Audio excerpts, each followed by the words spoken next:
Welcome, everybody. Thank you for joining us. We have a crowd in the audience tonight. I'm telling you, I ran a board meeting in July of 2020 with 900 people in it, no problem, because it was on Zoom. But with this many people in the audience, you're making me nervous. Evelyn, can we have a roll call, please? Trustee Marquez? Here. Trustee Weekly? Present. Trustee McAvoy? Present. Vice President Wells? Here. President Lawson? Here. Si necesita traducción en español, por favor llama al 978-990-5137 y presione 837704 el signo de número para la contraseña. The public is encouraged to the public is encouraged to speak to the board on issues of concern, whether or not the issue is on the agenda. To address the board, please complete a speaker's card. Where are they available? Right here. Up front with Evelyn. And you can hand it back to her. Public, well, we'll skip that. Yeah. As a reminder, the board cannot have a discussion on public comments. However, we may direct the superintendent to follow up. If you wish to speak to the board on a subject listed on the agenda, you'll be called on at the time the item is being considered by the board. Thank you. With that, I'm going to hand it over to Dr. Baker. Great. Good evening, everyone. We're going to do something a little bit different this evening. So I have not done this in my tenure as a superintendent, so it's a first go around for me in regard to how we're doing things a bit differently when new board members are coming on. And we have 2 long-term board members leaving. So I'm going to start out with a little bit of information, and then I am going to allow the people who have completed speakers cards to come forward and also do their remarks. So with that, I will begin. This evening, we celebrate and recognize the incredible service and legacy of 2 exceptional members of our Redwood City School District Board of Trustees, Ms. Janet Lawson and Ms. Elisa McAvoy. Janet and Elisa share more than 25 years of exceptional service to the Redwood City children and families. Their combined impact will be felt for generations to come, and tonight we are here to celebrate them, thank them, and acknowledge their tremendous contributions. Serving on the school board is no small task, especially with the superintendent. I put that in there, Jorge. It requires vision, leadership, and a dedication to the students, the families, the staff, and the overall community. They have given tirelessly of their time and talents to strengthen our district and ensure our students have access to exceptional opportunities no matter the challenges. And they have witnessed several challenges during their tenure. Their leadership has guided us through financial hurdles, critical decisions, and moments of transformation. Both have been steadfast advocates for equity and innovation that have shaped our schools into safe and supported, inspirational and rigorous, joyful and inclusive schools for all learners they are today. Janet Lawson. Your commitment, public service stems from your deep connection to our community as an MIT alumni and later a Henry Ford parent. As you stepped into this role close to a decade ago, you brought the voice of the parent community to the board, reminding us all of the importance of centering families in every decision. Your focus on equity and ensuring that every student has access to the resources they need has been inspiring. You have never shielded away from making the hard decisions, always keeping in mind the incredible responsibility that comes with serving as a trustee. Elisa McAvoy.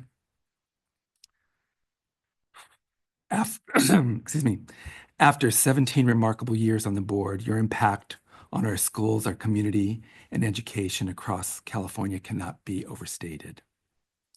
From day one, you've been a champion for students and families, leading not just here in Redwood City, but also on the road, at the state level through your work with the California School Boards Association. Beyond the boardroom, Your presence on campuses and your personal connections with families have left an indelible mark. Your kindness, compassion, and vision have truly transformed the Redwood City School District.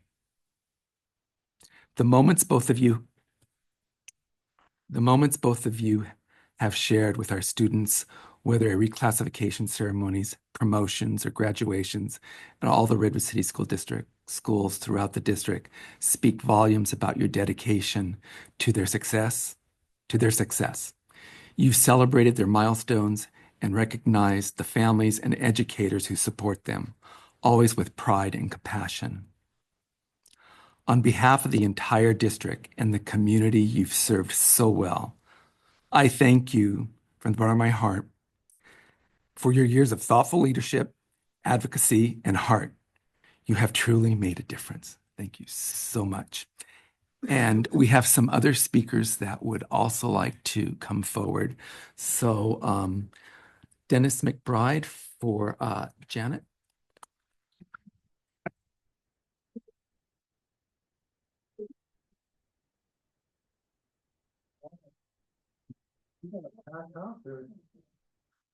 Turn your microphone on. The button on the right. Is it red? That's Oh, it. there we go. Very rarely am I on this side. So first, thank you, Janet, for your incredible 9 years of service to the Redwood City School District. And those were tough years. So thank you. I still vividly remember our first meeting when you were considering running for the school board. At that time, you were actively involved with the Redwood City Library Foundation, and you had 3 young boys, and one in 2nd grade, one in 1st grade, and a 4-year-old. I often wonder how you managed to balance your own business, raising young children, and serving on the school board. I couldn't do that. But the truth is, you've always been an amazing mom, wife, school board member, and friend to so many. From the beginning, you truly internalized the role of a school board member, always making decisions based on a single, unwavering criterion: what was best for the students. You never compromised on this, and we all knew where you stood when it came to advocating for students. I often thought that your perspective as a parent with children in the district gave you a unique insight in some ways. I imagined it was harder for you than board members without children in the district, especially as Henry Ford parents often felt they had a personal board member to get things done with. I remember you and I talking about that special treatment. Despite this, I never felt that you gave Henry Ford or Kennedy special treatment because your children attended there. Your integrity and fairness were always evident. Over the course of 9 years on the board, you faced some incredibly difficult challenges. To name just a few, you helped close and merge 4 of 16 schools, navigated the complexity of COVID-19 pandemic, and managed the emotional turmoil that accompanied both of these monumental events. You always remained calm and compassionate, but you also understood your duty as an elected official to make the tough decisions that were not popular, but were necessary for the greater good of the students in the district. And I think Oakland and San Francisco Unified could take direction from Elisa and Janet. One of the things I always admired about you was your ability to remain calm in a crisis, which reassured everyone and could get through any challenge and allow us to get through any challenge together. Your hard work on the successful 2016 Construction Bond Committee also stands out. When Hillary left the board and subcommittee for construction, you were assigned to replace Hillary, where we met twice a month. Your participation gave valuable insight to both the construction management team and the board, and your dedication played a significant role in the successful completion of the project, significantly under budget and completed early. And not many districts have delivered such results. So you should be very proud of that. On a personal note, you were always a source of support for me. I could call you anytime, and you were always calm, thoughtful, and incredibly helpful. I'll never forget the time we talked about what was going on in front of your house. Judah was hammering wood, and when I asked if I could help, he said, "No, my mom is my best friend. She can." Then he proceeded to tie me to your tree and walked away, all while we were discussing district matters. These small moments and your unwavering help are some of my fondest memories.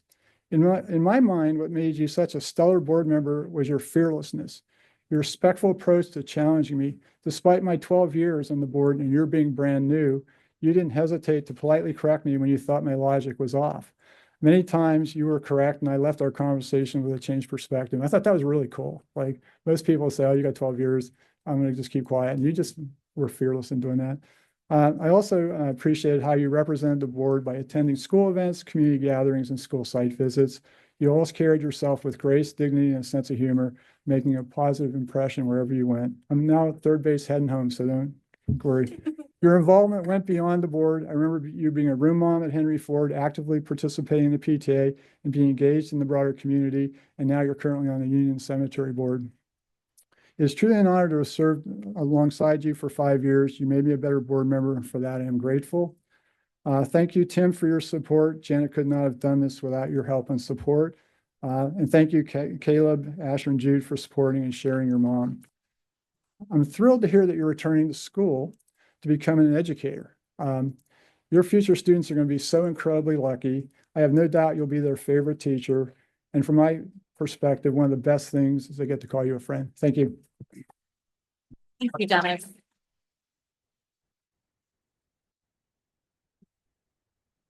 Just real quick, Dennis reminded me of something when you talked about the bond construction committee, because I have the principals in the room. Is Chandra here? No, she's at a church. Okay, so you can relay this to Chandra for me. Although I am a Kennedy parent too. So as part of the construction committee, we were walking around with Don Diaz, looking at kind of the new construction of the office and the parking lot with the EV chargers. And I looked around and I said, Don, this is just an accident waiting to happen. Like, there's nothing to block cars from going from the parking lot straight into the office. And there's going to be students and staff walking along there. Can we put in some sort of barriers? So, you know, those big white rocks that are out, like the big mess, those were, Don put those in because of my request. So the boys and I call it Mom Rocks. So anytime you see them, you can remember Mom Rocks. Great. And next we have Mario, is it Rendon for Janet Lawson. Good evening, board members, Superintendent Baker, Mario Rendon with Congressman Kevin Mullin's office. And so Janet, both the superintendent and Dennis have spoken far more than I possibly can about your history and experience. I just wanted to touch on the aspect of public service, how challenging it is. You took it on. I think I was actually physically in the room when you took the oath of office in 2015, and it's been almost a decade. But I think the perseverance and the challenging times that Dennis spoke about, certainly being an elected official during COVID was a trying time for many, and especially for schools. We all know what that was like. So seeing the school district through those challenges, seeing through all the waves that come at locally elected public officials. So thank you for your service. This is just a small token of our appreciation for the services you have completed and the service that we know you will continue on behalf of our community here in Redwood City. So thank you.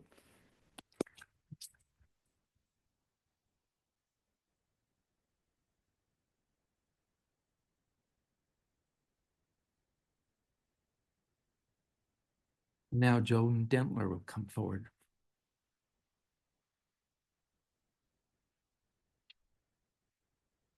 Thank you, Dr. Baker. Good evening, board. My name is Joan Dentler, and I'm happy to be here on behalf of State Senator Josh Becker.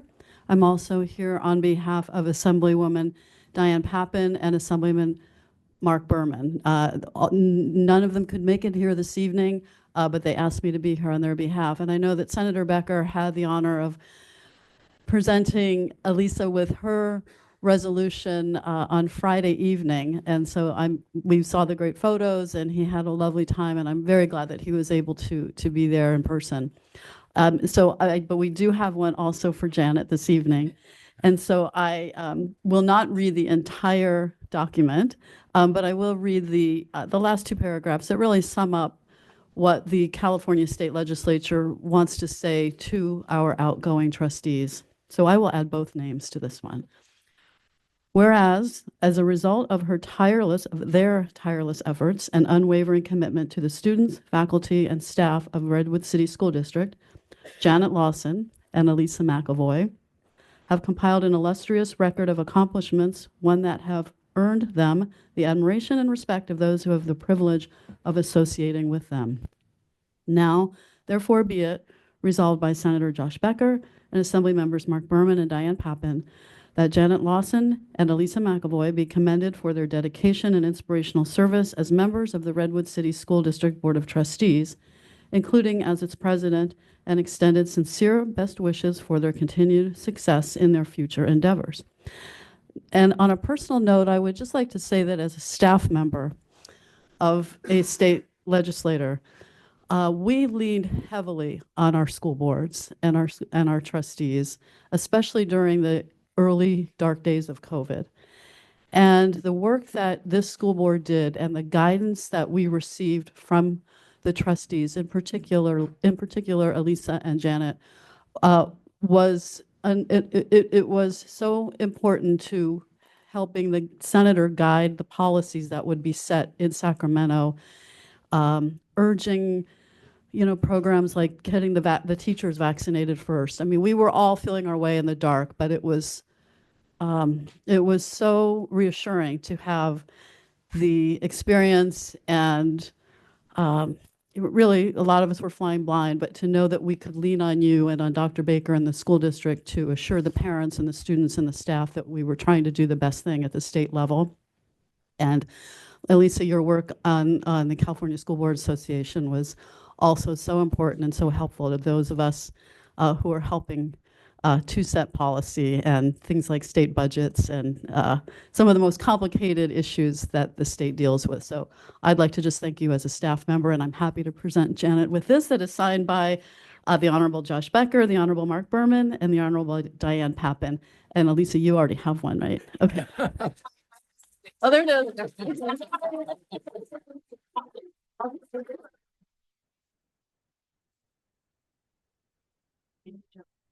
Yeah, Joan, in case you have to go, because I'm sure you've got a gazillion meetings to go to, just thank you very much. I mean, you're an amazing staff person. If you don't know, Joan, you've been supporting politicians, I don't know your whole career, but for ever since I've known you.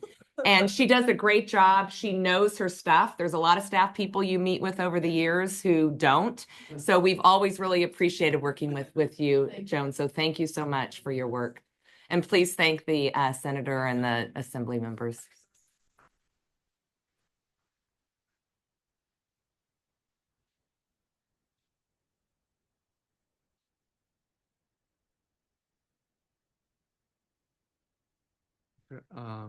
For Elisa, let's start out with Lori McBride.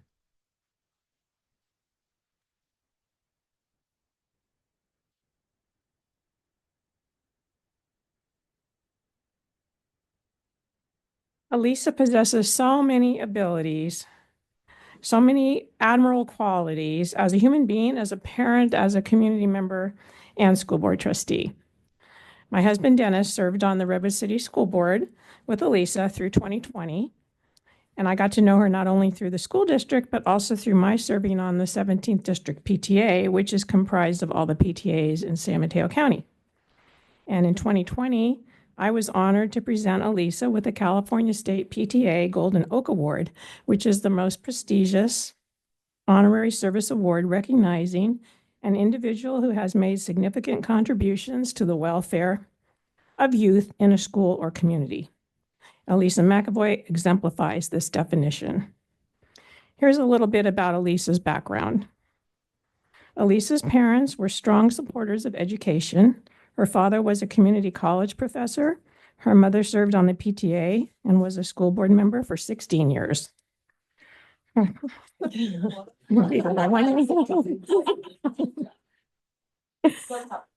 No, and her mother also received the California State PTA Golden Oak Award, so pretty impressive. Elisa graduated from Stanford with an undergraduate degree in civil engineering and a master's in energy and environmental planning, and she met her husband, Neil, over here while attending Stanford. Her professional career began at the Environmental Protection Agency, where she worked for 11 years until her first daughter, Marissa, was born. Her volunteering in education and serving on boards began with Little Hands, a co-op preschool, and then Carlmont Parents Nursery School, also a co-op. Marissa and Clara went on to Clifford and then North Star, where Elisa served on their PTOs, site council, helped in the classrooms, drove on field trips, helped at school events, and produced North Stars musicals. Moving on to Sequoia High School, she volunteered for and also chaired many PTSA events, including the Reflections Arts program, the debate team, the robotics team, the swim team, water polo team, dance shows, the International Festival, football concessions, senior graduation activities. I learned all this back in 2020 when I was presenting her with the Golden Oak Award. But you can get the picture about Elisa's volunteerism. Then she continued to serve on Sequoia High's Education Foundation, even when Marissa and Clara were at Stanford, students there. I don't know, are you off it now or are you still doing that? She's not, okay. For many years, she served on the board of Family Connections, which is a parent participation preschool for underserved children. Elisa is also a member of the Redwood City Women's Club, which raises money and does service projects. She's a passionate environmentalist and for over 20 years has been a volunteer and served on the Peninsula Open Space Trust Board, working to ensure all families can experience nature. And Elisa started a nonprofit called Climate Action Pathways for Schools that partners with schools to provide climate education programs and reduce greenhouse gas emissions while saving money for the school district. She's mentored first-generation college students through all 4 years of college through the Peninsula College Fund. I don't know, are you still doing that? No, she finished that one. She did that for a while. I'm sure this is bringing back fond memories for your family of all these things. So now onto the Redwood City School Board that Elisa has served on for 17 years. She worked tirelessly on 4 parcel taxes and the last construction bond. Dennis said she worked 60 plus hours a week doing phone banking, walking precincts, fundraising, and getting endorsements. He said she did whatever it took to help our students. Elisa was asked to get involved with the San Mateo County School Boards Association, where she served as vice president and president. She was a delegate and then director of Region 5, San Mateo and San Francisco counties. She served on committees including legislative advocacy, identifying Senate and Assembly bills for the CSBA to support. She also worked on their annual conferences, their board development, and policy committees. She spent 20 to 25 days a year in Sacramento on committee assignments and meetings. Elisa has also been involved with some of the San Mateo County Office of Ed School Board Association conferences on educating board members and community leaders on topics such as mental health, trauma-informed learning, and at-risk students. So it's no surprise that with her background, she became involved with the CSBA Committee on Climate Change, Environmental Awareness, and their effect on children's health. In December of 2018, with the support of regional directors, Elisa was running for vice president of CSBA. The annual conference was in San Francisco, and the Marriott workers were on strike. Some of the striking employees were families living here in San Mateo County. The county superintendents and school board members in Region 5 said they would not cross the picket lines. Every event except the board of directors meeting that Elisa was to attend was moved out of the hotel. Elisa asked if she could call in, but was told no. The San Francisco Unified School District had offered space, but the CSBA president wouldn't agree to it, and shockingly said Elisa was derelict in her duties and could not be loyal to CSBA and her region if she didn't cross the picket lines. So she chose not to cross the picket lines, so she was unable to give her speech and lost her nomination for vice president. They selected someone else who was less qualified, and this was an outrage to all her colleagues, and they felt she showed amazing courage. Carrie Dubois, CSBA delegate and Sequoia Union High School District trustee, said, "We were heartbroken for her. She showed amazing courage. I've never seen anything like it, and I'm around leaders all the time." In spite of how she was treated, Elisa continued to be an active CSBA leader for the last 6 years. Dennis describes Elisa as the little engine that could. Her heart is larger than her body, he says. She works tirelessly for all children and always with a smile. I think of her as dynamic. She's full of energy, optimistic, enthusiastic, positive, outgoing, sociable, passionate, vibrant, a natural leader, ready for challenges, who will take charge and get things done. She stands up for what she believes in. She's demonstrated her dedication to all the students, families, teachers, staff, and administrators for the Redwood City School District, and will be greatly missed.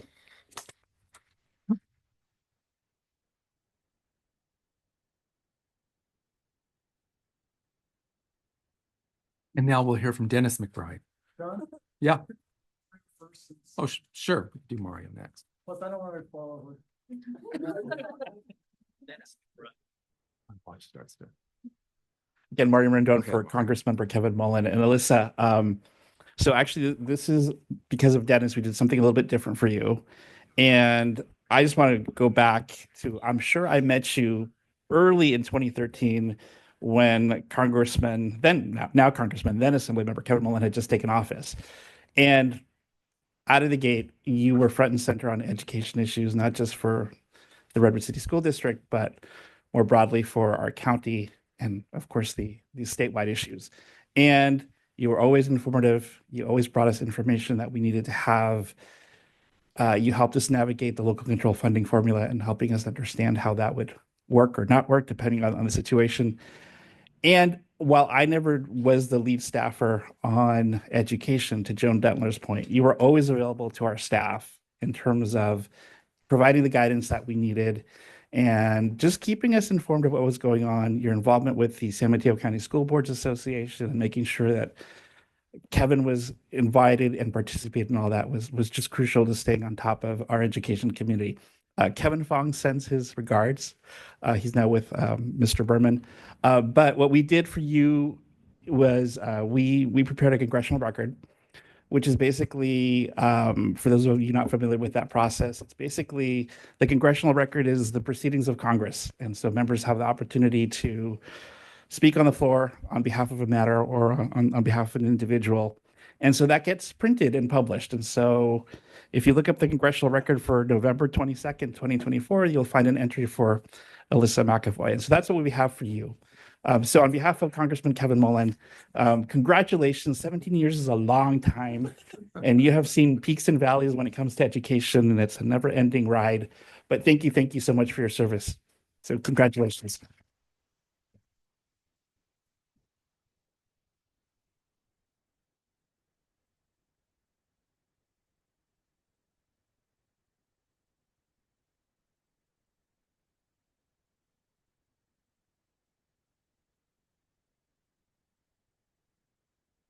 Now Dennis McBride. This is my worst nightmare following Lori.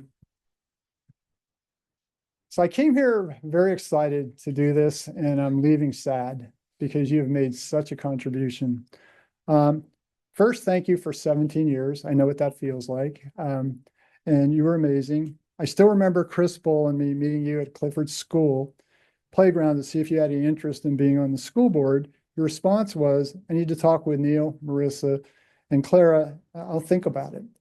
You then came back and said you would like to do it. You'd probably do 4 years, but the most would be 8 years. Do you remember that? And if I remember, your daughters were like 3rd grade and kindergarten. And I feel like it's a mistake to only talk about your school things. So I'm going to talk about some other things. You're an amazing daughter. You drive back and forth to Humboldt 2-3 times a month. You never said, this sucks, I hate it. You always said, I'm happy to support my family. My mom and dad, they were wonderful to me. I feel like I got to know them from all of our conversations. You're a fantastic mom. If nobody thinks you're not, just look at your daughters right here. So I gotta quit ad-libbing. They have your gratitude and kindness, Gene. You were extremely, oh, I should point out that I wrote mine last Friday to give Friday night. And then Lori wrote hers, and then she maybe scratched stuff out. So maybe a little bit of duplication. You were extremely active in leadership positions in your daughter's schools at Clifford and North Star. I'll skip that. You were a friend to so many people. You have the ability to know when someone is down or hurting and show empathy and kindness to them. You have so many friends. When you have your birthdays ending in a 0, you have to rent the lake to hold everyone, which is pretty cool. And if I asked them all individually, they would all say you are their best friend. You have a strong marriage to a wonderful partner who supports you in everything you do. Props to Neil. Stand up, Neil.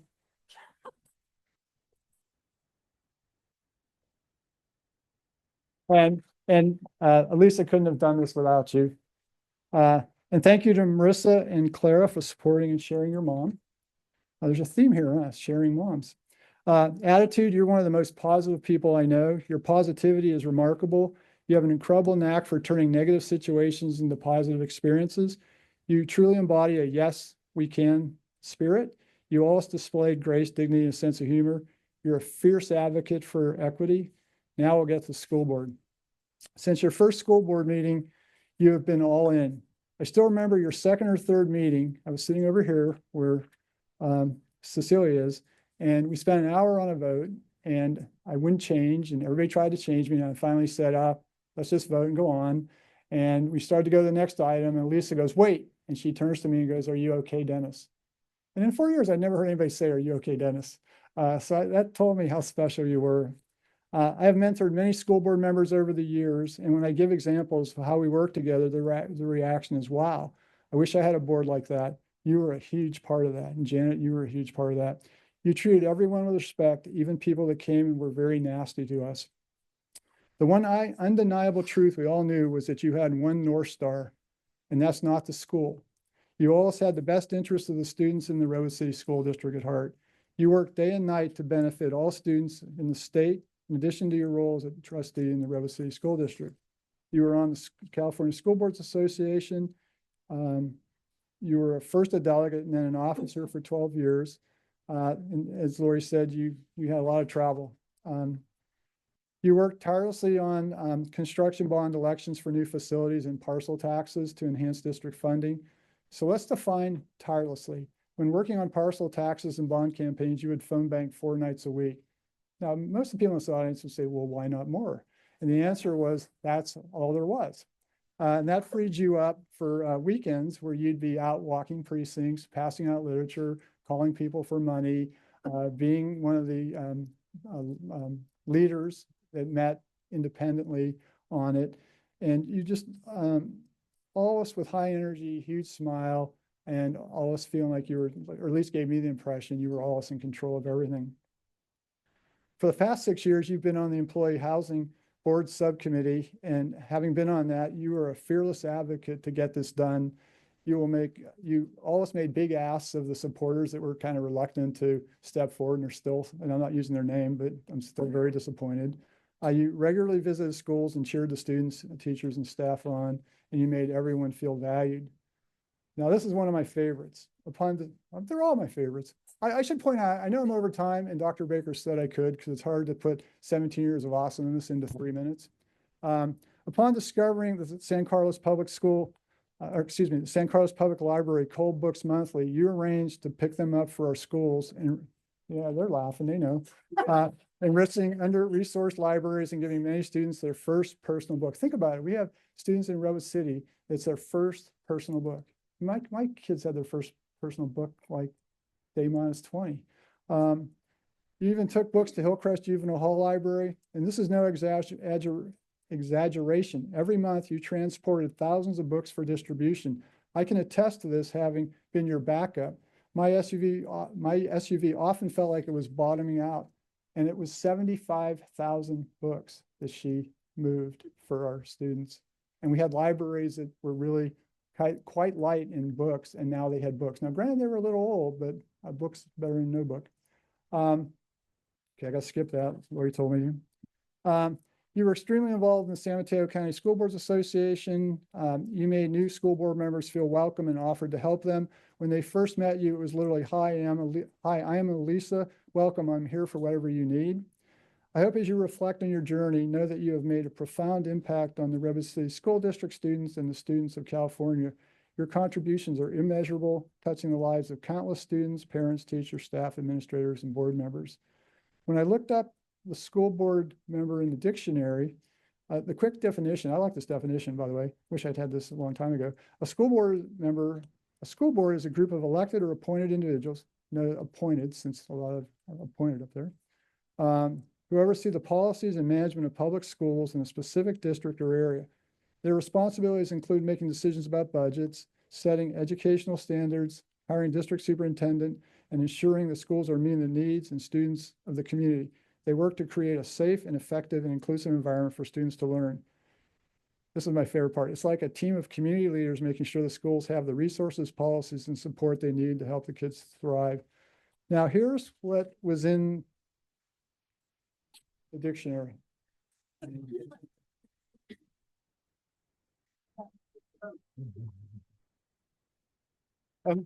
Again, thank you for being a wonderful friend.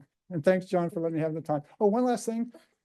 I'm sorry, but we should really thank all the board members, and we should thank all the staff up here and the staff in the back of the room, because they all do a marvelous job. And I know we're here to talk about you, but we shouldn't forget them. Thank you.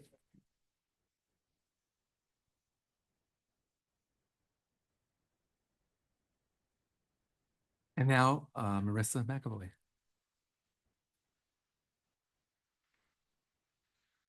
Okay, hi everybody. My name is Marissa McAvoy. I'm Elisa's daughter, or the firstborn, and as I was called earlier tonight. I'll keep this really short and sweet so that we can get on the road, because I first came here when I was 9 years old, so I understand the feeling from the folks behind me for like, let's get this show on the road. Yeah, so I first came here when I was 9 years old, and my sister and I helped to swear my mom in, and we had no idea the turn that was going to take in our lives. My mom has had a lot of roles, as you all heard in her biography. She's really done a lot, and I know that this, is just going to be the close of one chapter and the start of the next one. Clara and I left the Redwood City School District in 2014, and many people would say that's when she's going to start checking out and doing other things, and that is really the moment that she checked in and really started doing more and more work. It's super impressive, everything that she has done. I won't repeat all of her biography. You all know that she's a wonderful mom, a wonderful school board member, and will definitely be missed. So thank you all for all your time. She's devoted a lot of effort here. We love you.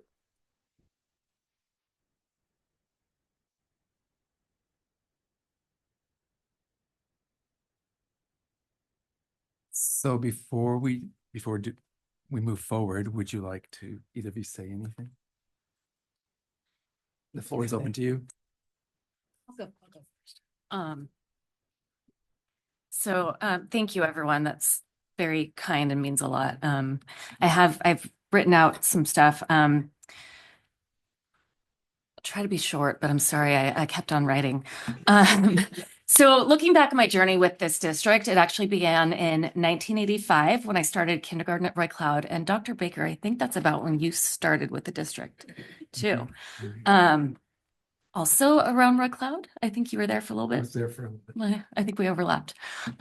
So back then, Cloud was a K-6 school, and I went on to McKinley for 7th and 8th grade. And fun fact, when I started 7th grade there, that was the year they added 6th grade. And there was this brand new 2-story building that was on McKinley's campus and now belongs to North Star. That was for the 6th graders. So I never got to have class in this air-conditioned, nice building. So fast forward a few decades, my husband Tim and I bought our home in 2012, just in time for our oldest, Caleb, to start kindergarten the following year. And one of the reasons I loved the location of our house was knowing that our kids could walk to their elementary, their middle, and their high schools.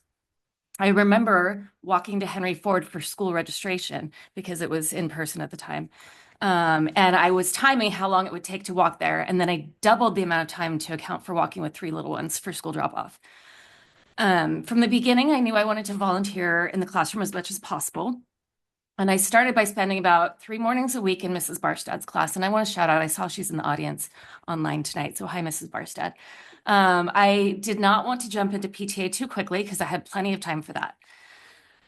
So that first year when Caleb was in kindergarten, the PTA needed someone to help with graphic design for the pasta dinner event. And since I was self-taught in graphic design and had an Etsy business, I offered to help. And that led me to attend a couple of PTA meetings because I had to present to them. By the third meeting, I was introduced as the next year's PTA president. During my first year as PTA president, the principal asked me to attend a few facilities master plan community meetings so that Henry Ford would have representation. So then I became the parent representative for the LCAP meetings, which Elisa, I think you were on that committee at the time. And those were long, all-day sessions. Wendy, I think you remember. I'm sorry. Yes. And every month. So anyway, somehow that led me to attending school board meetings. And one time I even sat in the back of the room taking notes with a crayon because that was all I could find in my purse. So by 2015, I had a second grader, a first grader, and a preschooler. And a board seat was opening up. And I know that Elisa had asked me if I would ever consider running for school board. And I was like, nope. And then I was sitting on my couch at home and my phone rings and I was like, why is Dennis McBride calling me? How does he even know my number?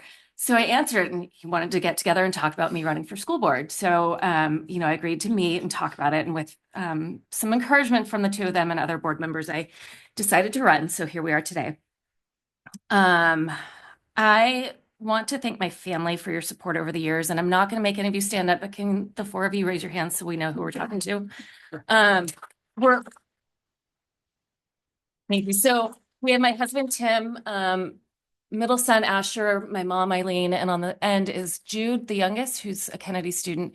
We're missing Caleb. He's a junior and he's at home studying for finals right now.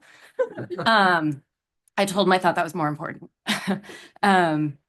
Anyway, thank you, Tim. Thank you for stepping in when I couldn't, for leaving work early, going in late, helping with doctor's appointments and sports, and making dinners. Thank you to my mom, who has occasionally had to step in to help shuttle kids around too when I had meetings and other district commitments. To the boys, I know I've missed events like honor roll celebrations. I even missed a birthday for a board meeting. So I just want to say thank you to Caleb, Asher, and Jude for being patient with me, for always helping me pick out my shoes when I couldn't decide. I'd go out with one of each and I'd, pick up one leg and they'd all help me pick out which shoes. So we all know that our families give up a lot to support us, and I'm grateful for that.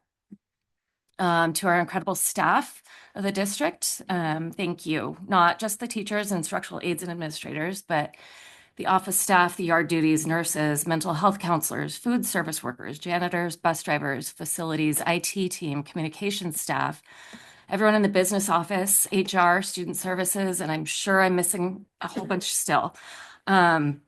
Each of you play a vital role in supporting our mission to create a safe, supportive, inspirational, and rigorous, joyful, and inclusive environment for all learners. Your dedication to this district has made an immeasurable impact on our students. Thank you to my board colleagues, both current and former.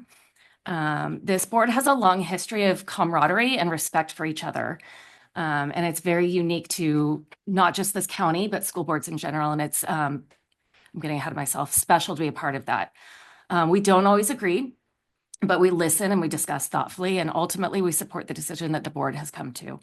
It's been a joy to be a part of such a cohesive, impactful, and intelligent group of people. I've learned so much from each of you, and you've helped shape me into a better board member. Dr. Baker, you are a steadfast leader. You are always calm, always thoughtful, and you always put students first. You've made some incredibly difficult decisions over the years, and while it's impossible to please everyone, you always listen to every perspective, which I've always appreciated. And your leadership has made it easier for us as a board to tackle our own challenges. So thank you for your dedication to the students and families and staff of our CSD. Serving on this board has been an incredible honor. I will carry it with me, all that I've learned over the past 9 years, and I look forward to continuing my commitment to public education and to our Redwood City community for many more years. Thank you.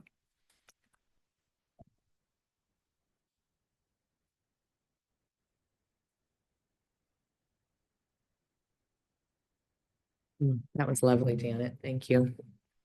Well, thank you, everyone. This has really been a very overwhelming couple of months for me. I feel like every meeting I've gone to has been sort of a goodbye or a see you later.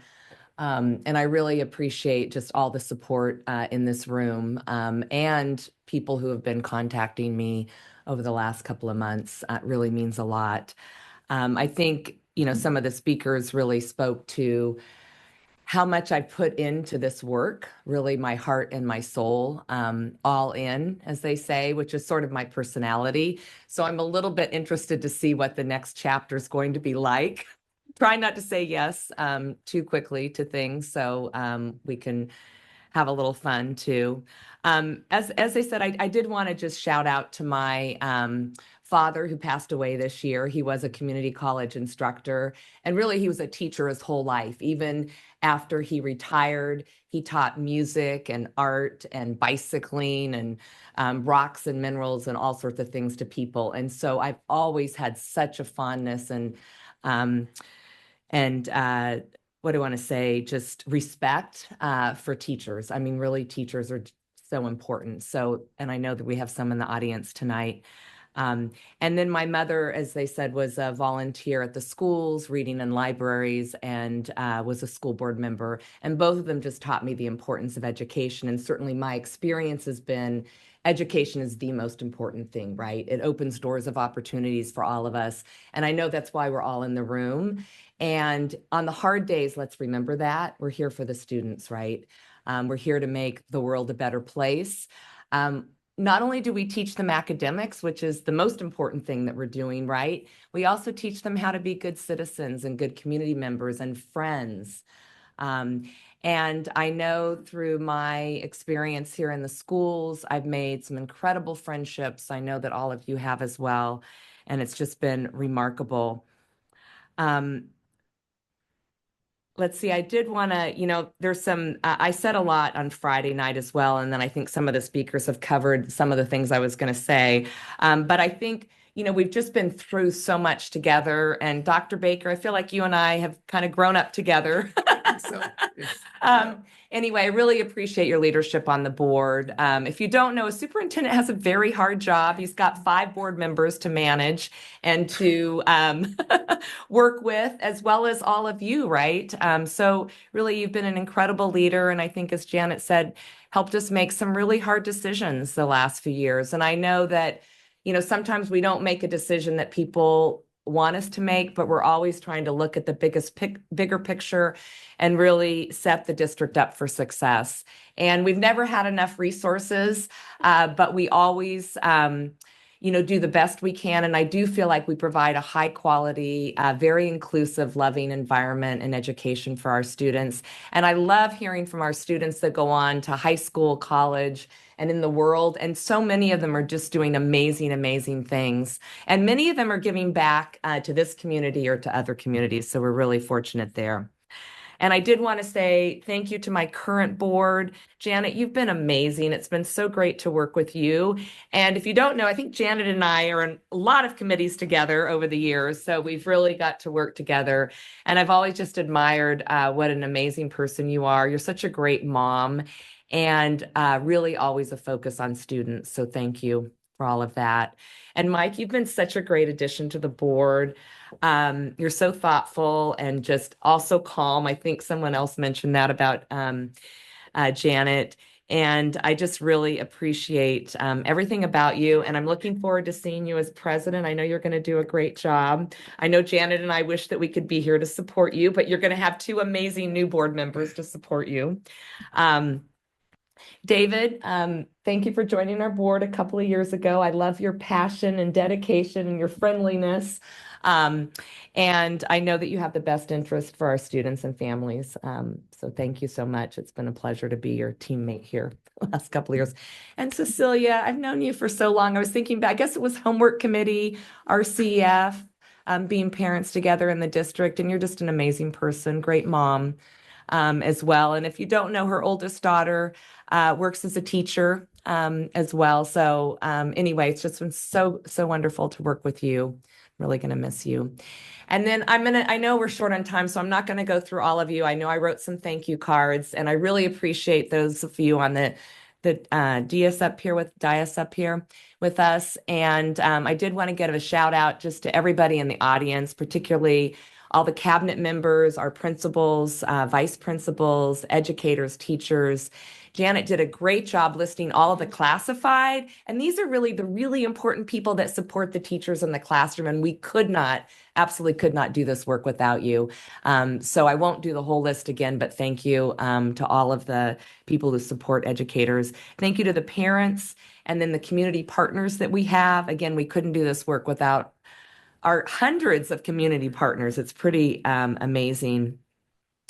And then finally, I want to say thank you to my family. Oh my gosh, I'm the luckiest person in the world to have Neil, Marissa, and Claire in my lives. We call ourselves the McAvoy team, and we really try to support each other. And you guys have been here every step of the way. There's been a lot of nights where I haven't been home, and you have all been supportive of that. And then, usually the next day we try to do a little something together and regroup. And anyway, I appreciate your support over the years. And then finally, I just wanted to say welcome so much to our new school board members. And I know we're going to have the oath of office here shortly. Sure. But I did want to say, I think David and Jennifer, as you get to know them, they're going to be remarkable. And I know Janet and I feel really good about leaving this district in their hands. And you'll have an amazing board and superintendent. And I did actually want to shout out to my past board members. I did this on Friday night. But Dennis, who's here, and Lori, thank you so much for being here and the nice words that you said. And we've always had a great board, so I know it'll continue to be that way. Thank you.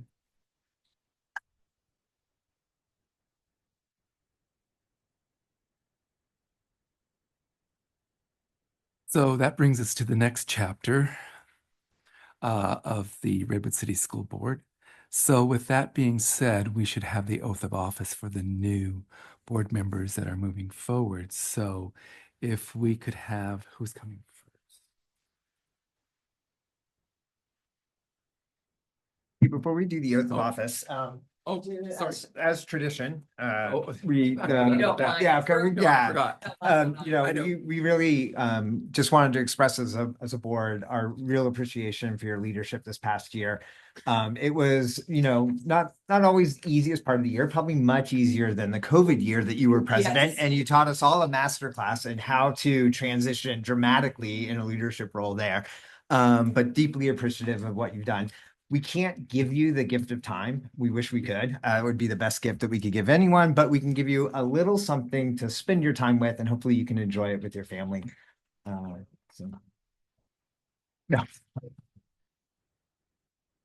Thank you. Thank you very much. Mike, you reminded me when I sat down in the seat a year ago, I said, last time I sat here, I ushered in a pandemic, and I'm going to do my best to not do it again. So I'd like to say I fulfilled that promise.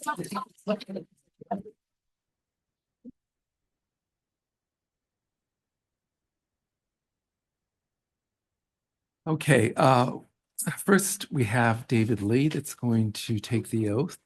So David, if you'd come forward.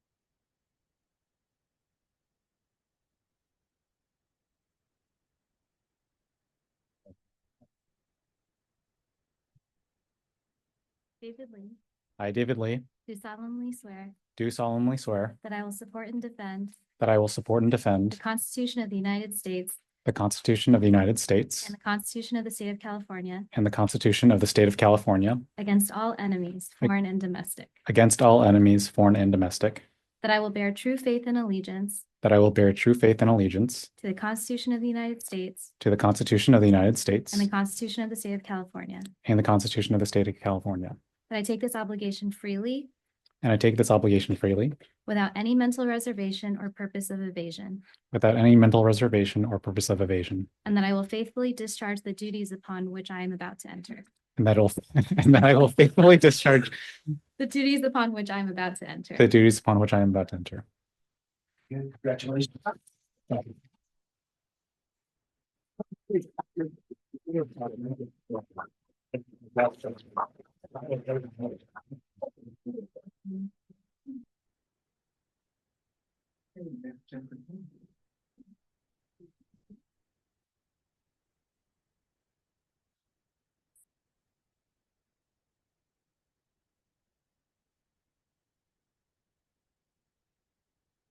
I, Jennifer Ng Queen King, I, Jennifer Ning Queen King, do solemnly swear do solemnly swear or affirm or affirm that I will support and defend that I will support and defend the Constitution of the United States the Constitution of the United States and the Constitution of the State and the Constitution of the State of California of California against all enemies, foreign and domestic, against all enemies, foreign and domestic, that I will bear true faith that I will bear true faith and allegiance to the Constitution of the United States and allegiance to the Constitution of the United States and the Constitution of the State of California, and the Constitution of the State of California, that I take this obligation freely that I take this obligation freely without any mental reservation without any mental reservation or purpose of evasion, or purpose of evasion, and that I will faithfully discharge and that I will faithfully discharge the duties upon which the duties upon which I am about to enter. I'm about to enter.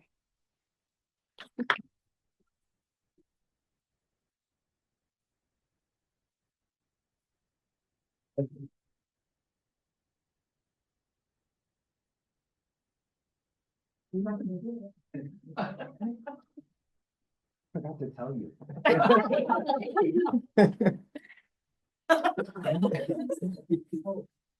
I affirm, I don't swear, so I solemnly affirm.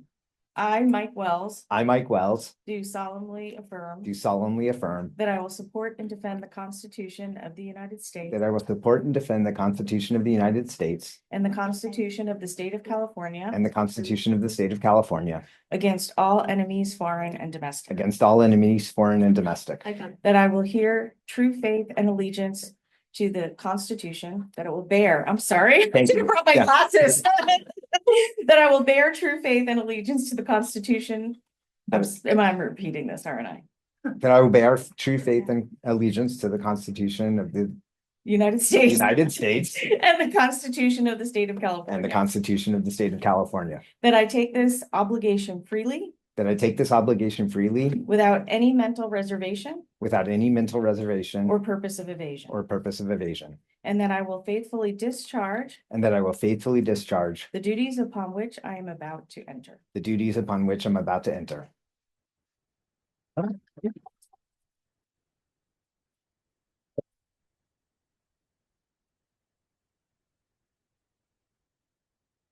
So what we're going to do is take a little bit of a break, a celebration to not only acknowledge both Janet and Elisa, but also acknowledge our new board members. There's cake. And Evelyn, how's that going to move forward with the cake? Will handle that. I think she'll cut. And I've got more water upstairs too.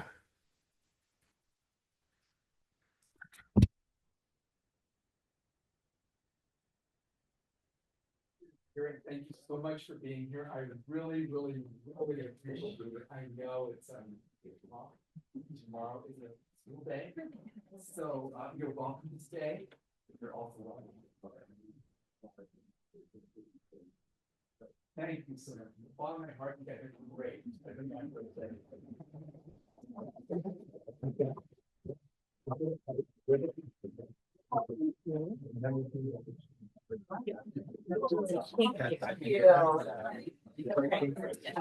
Thank you.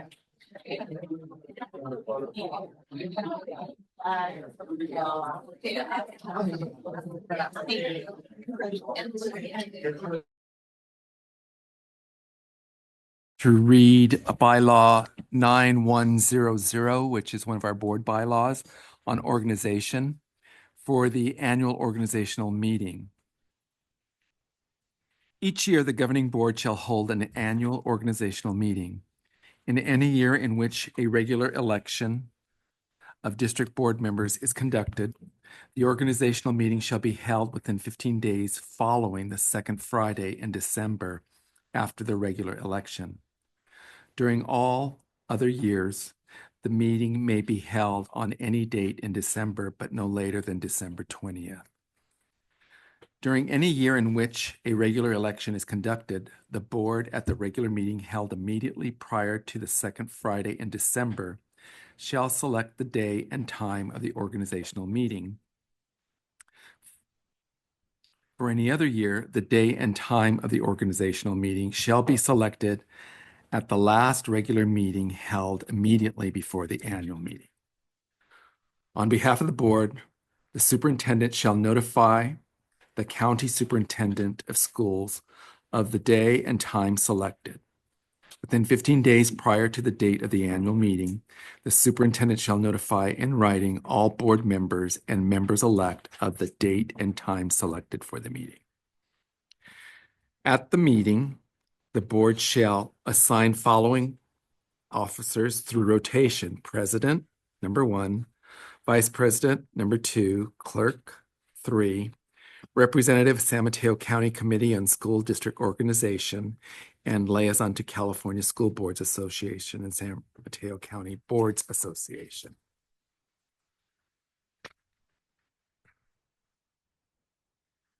Appoint the superintendent as secretary to the board, authorize signatures, confirm or update a schedule of regular meetings for the year and the board governance calendar, designate board representatives to serve on committees or commissions of the district, other public agencies or organizations with which the district partners or collaborates, the review and or consider resources that define and clarify the board's governance and leadership roles and responsibilities, including but not limited to governance standards, meeting protocols, board rules and bylaws, and other board development materials. This section is the rotation of officers, and this is where it's going to be a bit different for us this school year. At this point in time, I should say. At the annual organizational meeting, the Board of Education shall rotate so that each current and re-elected board member assumes the next higher position. In the officer rotation order, newly elected or appointed board members shall occupy the remaining vacant positions.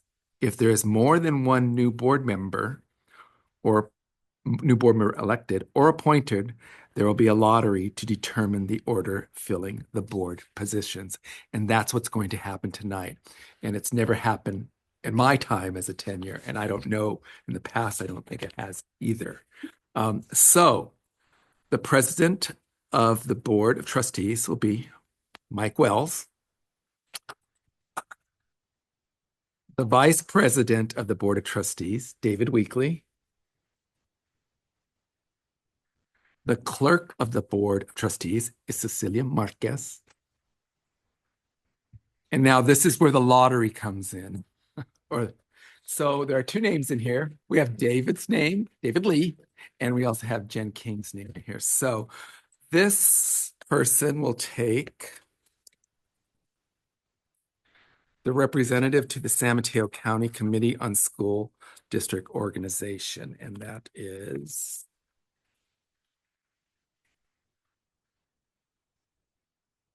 Jennifer King. So Jennifer King, you are right next to Cecilia. And David, you will be the liaison to the California School Boards Association and the San Mateo County School Boards Association. Congratulations. Congratulations to you both.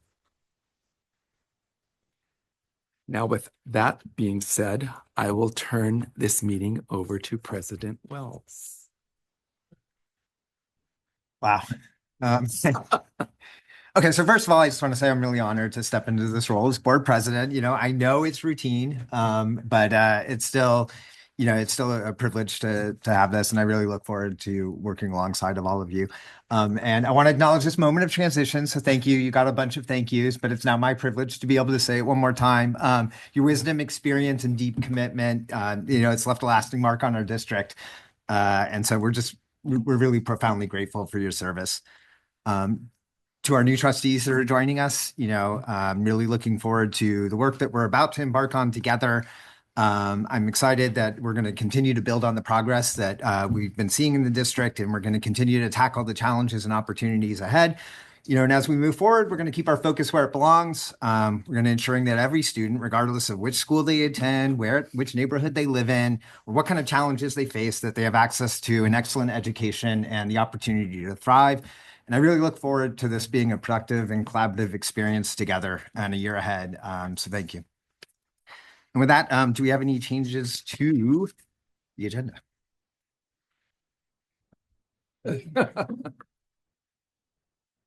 All right, hearing none, can we get a motion to approve the agenda? I move we approve the agenda. Perfect. And then we normally, when we're all in person, just do a voice vote. So all in favor? Aye. And then moving on to oral communication. I don't see anything from oral communication. We've had plenty already. Okay. Then let's jump into school and community reports. This is a 9.1 report on local indicator measurement for the California dashboard. And that will be Ms. Herrera who will be presenting. So tonight, we're going to be, we have Jenny Tran, who is will be presenting our California dashboard information, our state indicators. Just to quickly give you a snapshot of how we did last year on the assessments. So I know Jenny's online. So Jenny. Good evening, the board members, cabinet members, and the community. So today I'm presenting to you the Redwood City 23-24 dashboard status, focusing primarily on state board indicators. After 3 years since the dashboard has returned post-pandemic, we now finally have some meaningful growth data that highlight how our schools are performing across all the state measures. Next slide, please.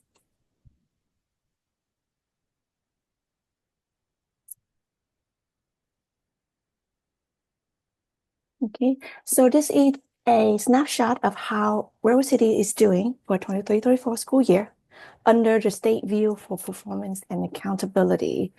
What you're seeing are indicators.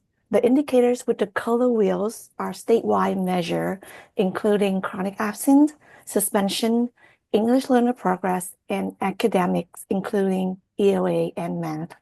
The indicators with no colors, it's just a standard med mark, are local indicators.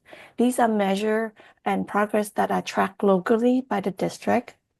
For each of the statewide indicators, school and district receive 1 out of 5 colors coded, red, orange, yellow, green, or blue. These performance levels are the combination of the school and the district current status of how we're doing each year, and the changes compared to the previous year. For the local indicators, what we're seeing here is showing standard met.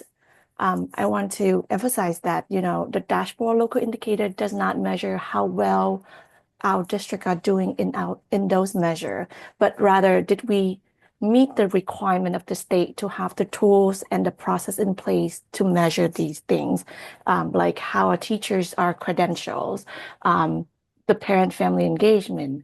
Did we survey our student and try to understand the classroom environment? So those are the local indicators tracking locally. So for our local indicators, we always then met because we do have process in place to track these.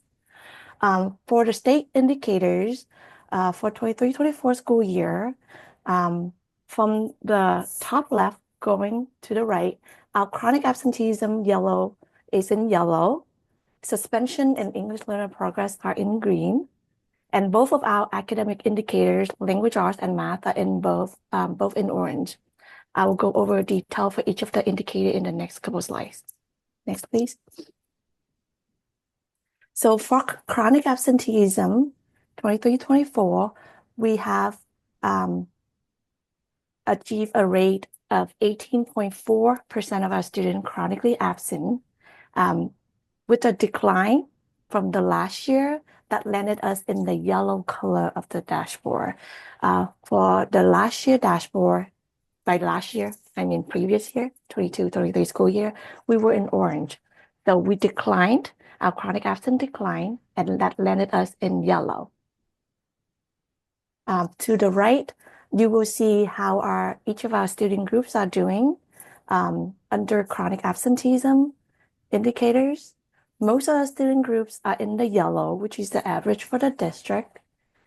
Some student groups are doing better, more present in the classroom, which are Asian, white, and 2 or more races.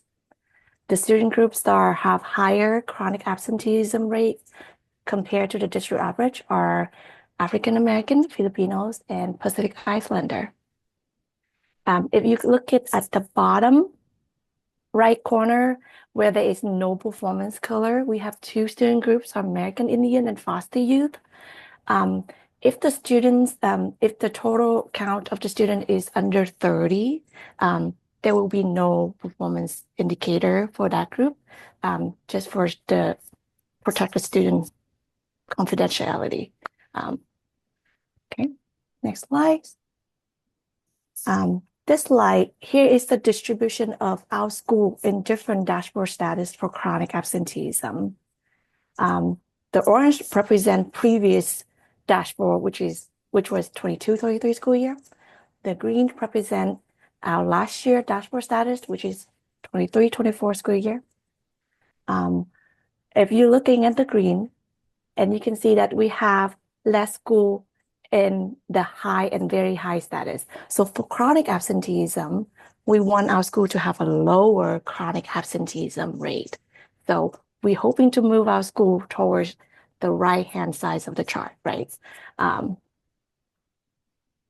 For 23-24, we have reduced the number of schools in the very high and high status for chronic absenteeism. So that's the positive change.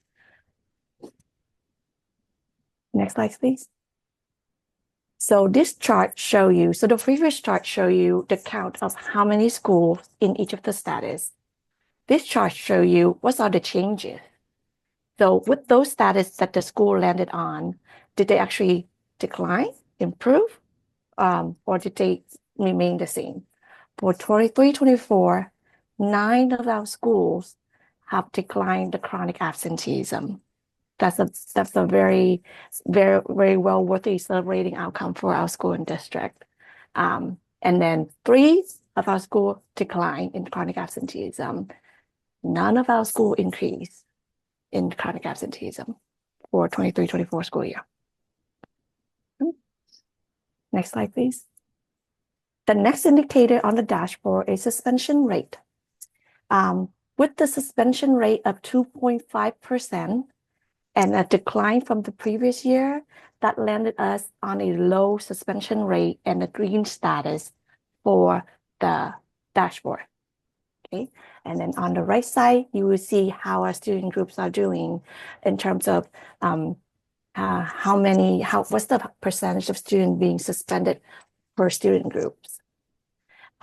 We can see that students who are in homeless, long-term English learner, and Pacific Islander who are in the orange indicators, they are more likely to get suspended than other student groups. Okay. Next slide. So this is also the school distribution of where our schools are on the dashboard. For suspension, we also, similar to chronic absenteeism, we want our school to be in the low and very low buckets. We can also note that none of our schools are in very high suspension status. So we only have high, medium, low, and very low. For 23-24 dashboard, we have less school in high and medium status compared to the 22-23, which is the positive outcome. Next slide, please. For the change of how the school is doing for their suspension rate, we can see an impressive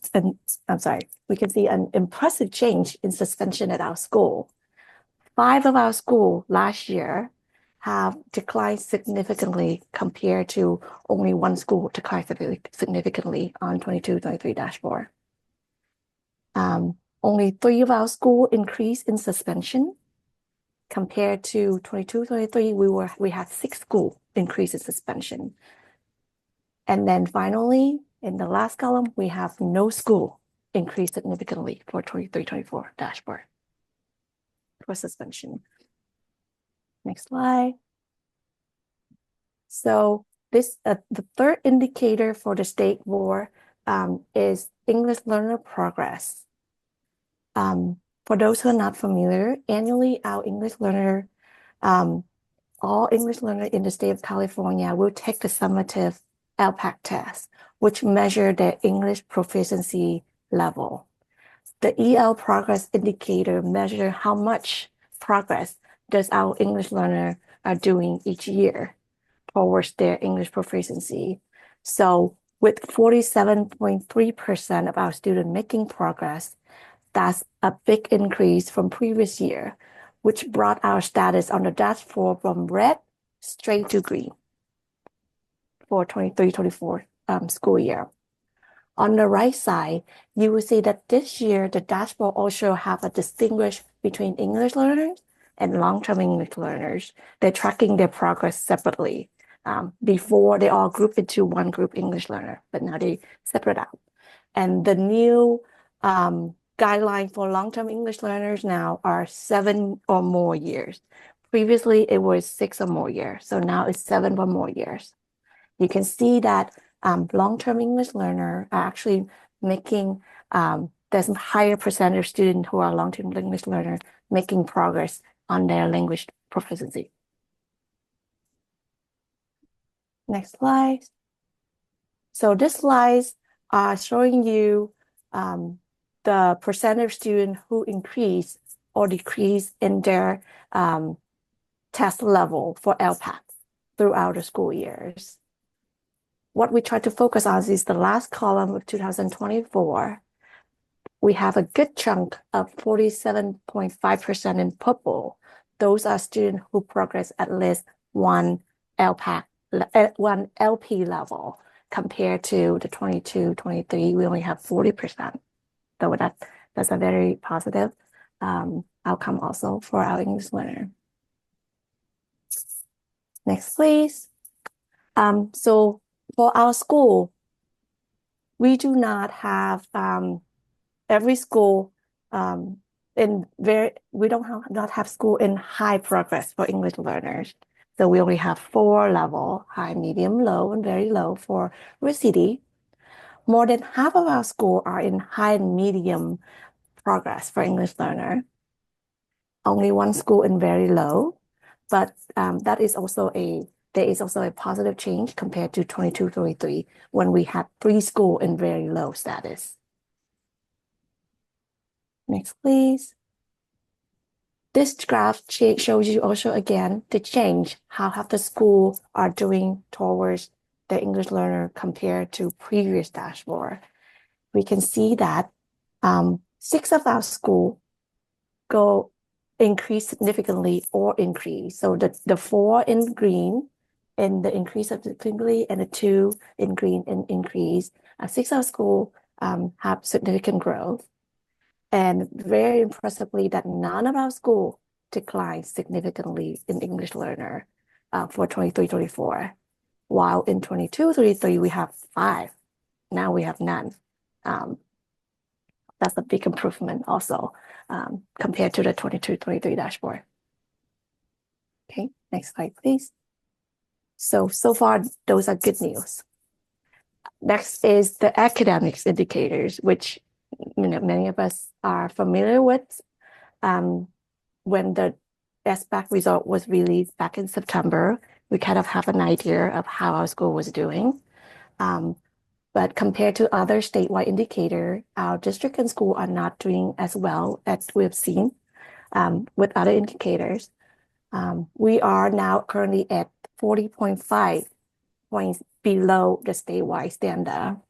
This is a decline in performance that put it at orange status. We were in yellow last year. Now we got down to orange. However, the state is also in the same level with us, which is also orange. Next slide. This slide You can see the number of school in each of the status bucket are pretty similar between two dashboard. 9 of our school are in very low and very low status. So these are the status that we don't want our school to be in for academic. We want them to be on the left side, very high and high. Next slide. Similarly here, we don't see our school are making many changes on their SBAC math dashboard. We have more school in 23-24 dashboard decline or decline significantly compared to 22-23 dashboard though. Next slide. So the last indicator on the dashboard is English language arts. We are at 16.8 points below standard. That is also a decline from last year. However, we didn't go down. We stay at the orange status. We also comparable to the state. They're also in statewide, California statewide. They're also in the orange status. Next slide. In terms of the school distribution, we have more school going from low performance to very low in SBAC, ELA. So for 23-24, we have 3 in low and 5 in very low. You can see that shift in the last 2 columns of the chart. Next slide. Finally, looking at the change, most of our schools, again, similar to math, are in a decline or decline significantly. So total 7 schools. 2 of the school maintain their score, and then 3 schools increase their language art performance. But overall, we are not doing better compared to the previous year dashboard. Okay, and that is the end of my presentation.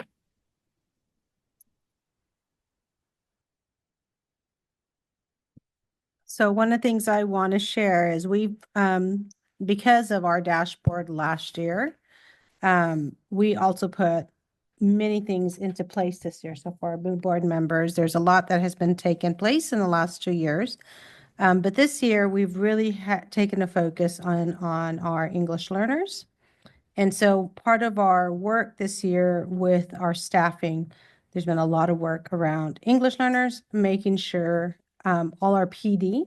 So we have 5.5 scheduled PDs with a half day, and all of them have been continuing in our elementary K-5, have been continuing with our new math adoption that we started last year. So we continue with PD this year in math. We've also done a number of integrated ALD, which is our focus on English learners, and making sure our teachers are actually using strategies, some of our best practices for students who are learning English in their classroom. So we have partnered with Stanford, who's working with our middle school. We have contracted with Teachers Pay Teachers, who also are the publishers for our ELD curriculum. And so they also are providing integrated ELD as well as more focus on language power, which is our curriculum as well for supplemental ELD. So we've done a lot of PD this year. Apart from that, we're also been doing goal setting and conferences with our principals. We've also been doing our professional learning communities. And so we've partnered with California Reading Project. And so they have been leading us through our professional learning communities. And so we've been working with them. And so we've had our 2 cycles yet. We're still going to start our next one. And so the way it works is we do our first cycle, we come together, we review what happened on the first one, then we continue. So we're going to go into our next one in January. So we try to close off. And one of our goals is we're creating a foundation this year for professional learning community, looking at data, teachers setting SMART goals, and then reviewing them as grade level teams. Some schools have even had teachers create their own SMART goals with their own students, so groups of students. So depending on where they're at in their journey on the professional learning community. So we've done a lot of work. You've probably heard of our students taking the FIAB, which is an interim assessment, which is similar to the state test. We're doing a writing assessment. We've just administered the last couple of days. And what we're going to be doing in January is they're going to be scoring them. We're going to be then doing some data analysis on that, so that teachers can then plan for instruction before we take the state standardized test. So it's giving us an idea of what needs to be done in the writing, which is an area that we haven't focused on as much, but we know our students need it. And so one of the goals next year is really our professional learning communities. Is it that we begin the year looking at data, creating goals, and just doing a cyclical every 6 weeks and getting into the practice of creating SMART goals and looking at our data more consistently. And so some schools are a little ahead of that. They have teachers who've already done that before, but really trying to get everyone on the same page and creating those cycles of inquiry, which are really important to moving the students forward, and also making the students also be aware of where they need to go through the goal setting conferences as well. So really trying to focus on the students and what we need to do to set them in place. Last year, we had a number of schools, the state, because if you see the red indicators, we have a number of schools who those indicators then tell us what schools we need to focus on. So last year, we had 5 schools who were considered an ATSI, and we had 2 who are in the CSI areas. And so what that means is, as a district, we have to create on our LCAP goals for how we are going to improve the work in our with those teachers and those schools. So we have partnered with Teacher Created Materials. They've been working with our coaches, our district MTSS TOSAs, not TOSAs, our staff development, and we are going through a series of coaching so that they're learning to do coaching as well. And we are reviewing best practices. They're planning at sites with teachers. They're on site 4 days a week at this designated sites. So we're really, truly, we understand, we know that how important it is for teachers to have someone to plan with and be there when they need, they may have a question about curriculum. So we're really looking at those school sites. And this year, we've been very fortunate that we have moved some of these schools out of these statuses for this coming year.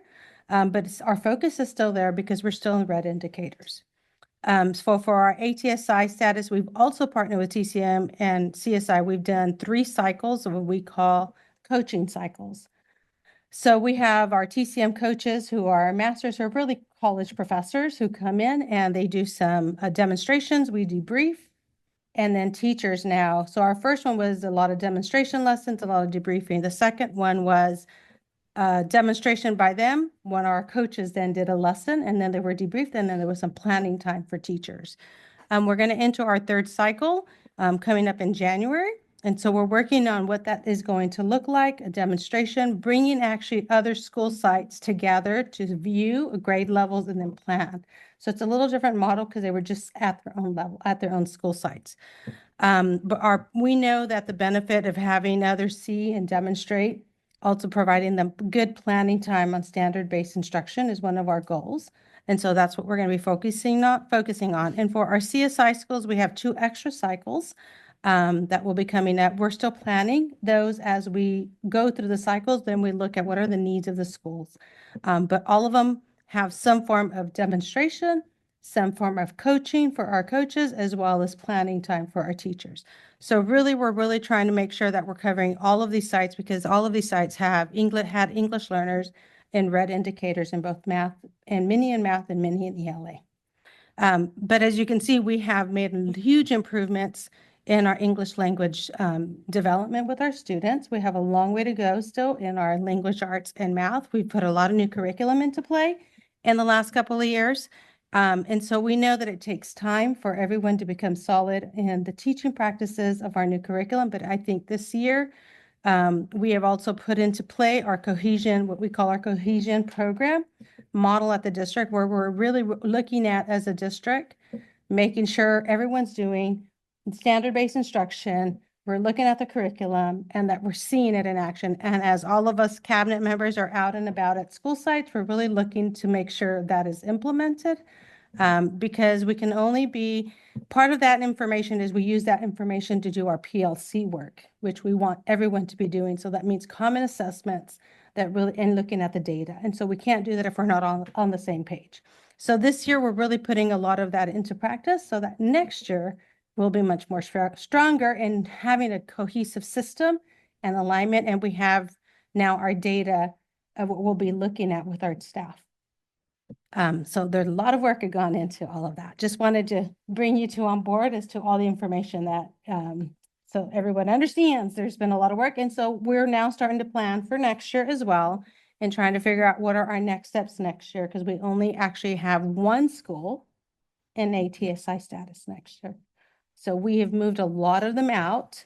You don't need a lot, but it just means there's been a lot of movement. And so we really want to focus on this one school next year, but we'll continue to focus on the schools that have red indicators.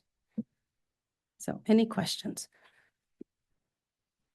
Yeah, okay. Yeah, we can open it up to board questions and comments. David, you look like you were ready to jump in first. Do you, David Lee? No, please, go ahead. It's your turn. That's super helpful to get the context and to see the data. My big questions were kind of just like seeing what the results are, knowing kind of where we are at that point, and then tying that to qualitatively what we've been doing to, one, see what's causing it as well as how we're addressing it. It sounds like there's been quite a bit, especially on EL, the English learner progress. Like super glad to see all the progress that's being made. And it sounds like there's it sounds like we have a clear idea of what is causing that, which is the large investment in English learner PD, et cetera. And then it sounds like there's a lot of best practices that you're taking there, not only for English learner, but also across the board with math and ELA. Is that fair? Yes. I guess my questions are a little bit on the math and ELA. One, do we have a sense of how this data compares across the state in terms of like if other areas are generally seeing declines? But the question's more of, do we think that this is kind of like COVID rebound kind of thing where it's widespread, or do we think that there's something a little bit more isolated that we're experiencing? I think in terms of the state, we're probably very similar. When we look at the math scores, it's very similar. We're probably comparable to them. I don't think that this, it may be COVID, maybe many other things. One of the things that we all need to know is that our focus in reading has been really immense because the state standardized test is no longer just arithmetic. It is reading word problems and then having children explain. So if they can't read it, they're not having the access to be able to explain their thinking. So we are really putting a lot of effort into making sure our students are reading because that is a big need. If they're not reading by third grade and that's their first assessment in third grade, we're doing a disservice to them because they're not going to be able to assess the test. They're not going to be able to take the test in a way and show really what their knowledge is. One of the things we are putting into play, and we've heard this, I've heard this from teachers, and we're moving forward to that, is trying to figure out how do we, in the past years, we did a lot of assessments and iReady and constantly. So we've looked at what other assessments can we do? And so one of the things the teachers are asking for is we did interim assessments, which are mimic, right, the state. Some of our curriculum actually has some of those practices as well. And so teachers are asking, can we put that into our cycle of inquiry? So this year is a slow rollout because we're barely getting back. So hopefully next year we'll be doing a little bit more of that, just so that we're preparing the students for what the test will look like, as well as giving them those exposures for our students. But we tell teachers be patient because this is the first time we're doing it in a number of years. And so this month, there's been a lot of hiccups and things aren't working the way we want them to do. So we're hoping that the state will fine tune that so that next year, if we're doing it more cyclical on a regular basis, it will be able to address some of those things and give the students opportunities to actually practice, which we hadn't done in the past. Yeah, that's super helpful. The only other question I had was, and I might have missed it, was just on the chronic absenteeism and the suspension. Also encouraging to see the progress. Yeah. Are there specific things that we are tying to that improvement? Like make sure we keep on doing that? There's been a lot of work on that. I would say our Director of Student Services, Antonio, has monthly meetings on attendance we've been working on attendance since pandemic. He has put into place some protocols that now are being used at all the sites. There are teams that are really looking at that. We have our MTSs who also support. So there's an assessment team, there's an attendance team at each school site that meets monthly or regularly. We have a new system in our Power School analytics that actually provides us information right away about our attendance, which we didn't have in the past. So this year, people are actually able to see it very quickly and say, oh, this student was absent or not. You can actually track it a little bit better. But there's been a lot of work in it and a lot of emphasis in the last 2 years, calling parents, really trying to get them into school. We are seeing that students are, starting to come back. We still have some students who are struggling. And so trying to put into place, what do we do for those students who have high anxiety? Because we still have some students who are really anxious and aren't coming to school because of high anxiety. So really trying to put things into place. How do we bring them back and work with those families and bring them back slowly if they're not ready to be here all day, but trying to transition. So there's been a lot of work done in terms of suspensions. I know our director of services last year met with every single principal in terms of what had high suspensions and really went over how can we create an alternative to suspension? What can we do? Let's look at why we're suspending. What are the reasons? What is suspendable and not? So going through all of that really helped, I think, our principals understand what is actually suspendable versus not. There are some things that are just, egregious, you have to suspend, and there are those that you figure out, how do I manage that in a different way? In the past, vaping was huge, and we haven't had knock on wood, as much vaping this year, but there was a lot of suspensions for vaping and smoking, which this year we haven't. And so again, looking at what's the alternative to vaping? How do we provide those students the support? So that's been a huge amount of our time in the past couple of years. So I think that's been a change that we're looking at, no longer suspending for that. Just that one area brought in a lot of suspensions. So looking at our reasons for suspension and going through it with a fine-tooth comb really has helped us put a different light on why, and continue to work on our PBIS models across the district as well. Thank you. You're welcome. Jennifer, are you ready? No. Okay, Cecilia. Sure. Thanks, Jenny, of course, like always, for the presentation. And my question regarding long-term English learners, when we talk about 7+ years, are we referring to students that are in our district 7 or more years, or are we counting them as 7+ years in this country? Are we 7+ years since the day they were identified as English learners? Because the state would basically say, you've been learning English for 7 years. You are a long-term English learners. So they do collect the time and the date the student will first assess with the test, and they take it and they do 7 years. The tricky part was that let's say the student was an English learner in May last year, right? It's like 1 month before the school ends. Then they consider 2 years of English learner this year. So as long as you are English learner at any point in time during the academic year, that's counted with 1 year. So you can have a student who just came to the country last May. They are now 2 years of English learners.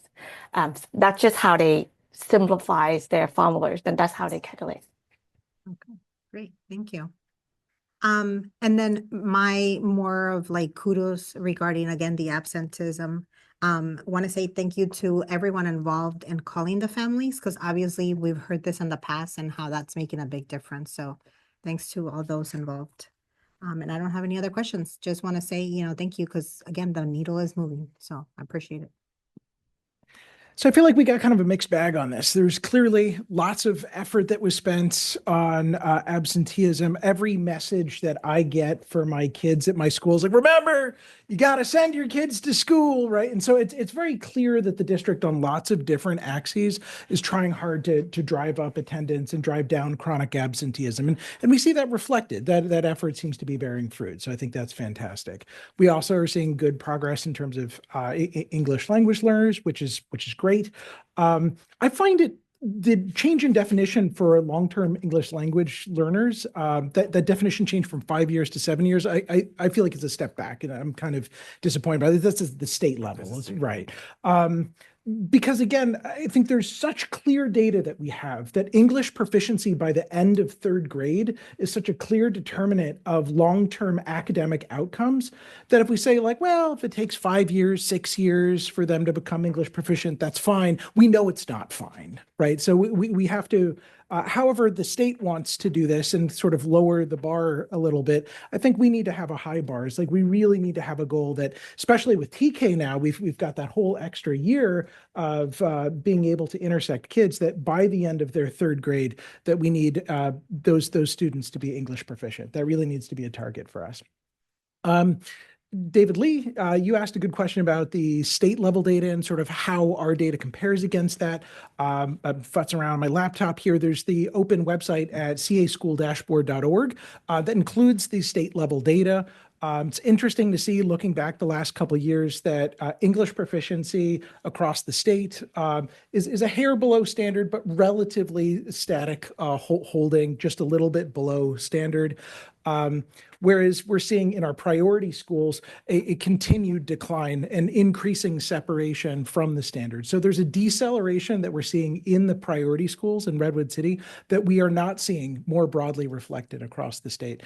That deceleration is also evident in math. Now, and the math bar for the state of California is significantly below standard for the whole state, but does not seem to be experiencing a deceleration to the same degree that we're seeing in our priority schools. So there's something that's going on here in the district in terms of the level of academic attainment in English and math that is going beyond what we're seeing in the state. And it's frustrating because it feels like we're doing a lot of the right things. We had a very thoughtful curriculum search for illustrative math, talking with teachers, talking with the teachers union. Like, we got like really positive vibes out of that. We know that professional development is really the way forward to help teachers continue to master their profession. And like, it feels like we're doing a lot of the right things, but it's not showing up in the data, and we're falling further and further behind. So it's kind of frustrating. I don't have any sort of magic advice for how we can get better, but just I think we need to start with an acknowledgement that we are well behind, especially for our priority schools. If we were to group those, and that might be an interesting request for like the future, is to go and like group the priority school data, and we're falling further and further behind the state bar, and we need to figure out how we're going to course correct to close that gap. So I just want to reiterate, this is our second year in our new curriculum, so it does take 3 to 5 years. So I just want to say, we're not there yet. Okay. I'm going to put that yet on there because it does take time. And I do think walking around our classrooms when we're visiting and seeing math in action, it's been very inspiring this year to see how many of our kids are really rising to the challenge of the math in all priority schools. And the consistency of the curriculum, I think, is very important now that we have, because in the past we didn't have a consistent curriculum. And there were some curriculum that was working really well, but we just weren't consistent. And now that we have consistency, I think we'll get there, David, I promise. It's just going to take some time as teachers are honing in on their skills. It is a different way of teaching math than our own teachers ever learned or, learned themselves. So they have to also learn the skills of open-ended questions and guiding questions versus not giving the students the algorithm. It's really hard when you know the algorithm and you just want to give it to them, right? But there's a process to the inquiry of the math, and it takes a while for a teacher to adapt to that. But what we have been seeing in the classrooms is they are doing the curriculum much more than they were last year, because last year was a first year and there was a lot of new changes, but definitely I am been happy to see in all our priority schools that we're visiting that the curriculum is being done to see the level that the students are really answering those questions. There's still going to be struggles again, because if they're not accessing the reading, but really trying to figure out what are the tools that we can provide for them so that if they can't read it, how do we access the reading for them? Because it really is about, do they understand the concept? Can they explain their thinking? So really getting there, and I do believe we'll get there. And I think this year we should be getting stronger at that. It's our first, full year of that implementation. So we can only be hopeful that we will that it'll move the needle. I've heard nothing but good things about the curriculum selection. So And I'll just one more question, because I think just want to make sure I'm understanding correctly. The data that we're looking at is, we are currently in the second year, and therefore the data that we're looking at was the first year. Correct. Yeah. Correct. So hopefully when we move forward and we see next year, we'll see this progress. The thing that really concerns me most is that, and yes, David, that it is the state says 7 years, but if we get a child who's in the third grade and the child is not speaking English, there's a lot of catch up to do, a lot. And as Anna pointed out, if you don't have it's in English and it's a lot of reading to do. And if you are not proficient, you're going to bomb out on that test. It's ridiculous that they still have to take that same test. And our English learners, newcomers, have to take the test in Spanish. They don't have to do the ELA test for 1 year. They're exempt for 1 year, but they have to take the Spanish. I mean, the math test, regardless. Regardless, they have to take it. So I think as we move forward and as what you see when you visit classrooms and you see the type of instruction that is happening in the classroom, you will see it's a different way of how teachers are teaching math. The reading is really coming along, especially with the different types of materials that we've acquired and we've been trained on with not only the California Lit project, but also with Hegarty and moving that forward. So it's definitely moving in the direction we want. It's not moving as fast as we would like. I think one thing that has been really good at the priority schools is the amount of support this year we have put in. We put in extra support at those school sites to especially work in the area with those students who need that extra nudge to get them where they need to be. And then also meeting with their parents on, even though they they don't speak English at this point in time, but there are things that they can do at home to make sure that what we're asking the child to do, that they can just follow up on. So hopefully that's another piece that will be more supportive too. I think it's just a little bit frustrating for everyone that the data always comes in a year after, right? Because then it's like, how do we, what are you doing? Wasn't it supposed to start like you were supposed to get it back early? Early. Actually got it a little bit early. Next year, we're supposed to get it. So if we got it earlier this year, next year's supposed to be earlier. Eventually, in 2 years, we're supposed to start getting it in October. We get the results right away now. I mean, we leave the school year and we have the majority of the results. But it does take them long to process the whole dashboard. And you did present the results to us in our September 25th meeting. We saw the math and ELA results from last year at that meeting. This is just now the dashboard. This is the dashboard data. Correct. Yeah. I think to the point of, I am certainly eager to see how things play out in the second year and forward. But it's also great to hear that a lot of the work is also going to incorporating into the interim assessments, a lot of the same sort of stuff. So hopefully, we can get a little bit more real-time data on like how we're getting there, but it sounds like, you guys are way ahead of me. So it's great. Thank you. Yeah. And, also I'll point out that we did hear this at the September 25th one. And at the time, you spoke a lot about all the things that were changing this year for to be able to help it. Most notably, and I just want to acknowledge the amount of time that you and your cabinet got to put on your inner principal and go back and help go visit the schools and see, what kind of support they need and where you can help and how to get it in there. And from listening to the Roosevelt report last year, it sounds like that's been making a tremendous difference. Tina had told us that, in her data that she's seeing now, they are seeing movement in the direction that they want to go. And so I think that's really positive. One thing I wanted to ask is, was language power new this year? Or did we start that last year? I know TCM the coaching is new this year, right? Okay. Yeah, language power, we adopted it. I mean, we started it last year. We had a slower rollout because we had to purchase all the items. It's a very different type of curriculum where it's leveled. So we have 3 levels in K3, K2, 3 levels in 3.5, and 3 levels in 6.8. So it's really about where are the kids if they're on their LPAC score.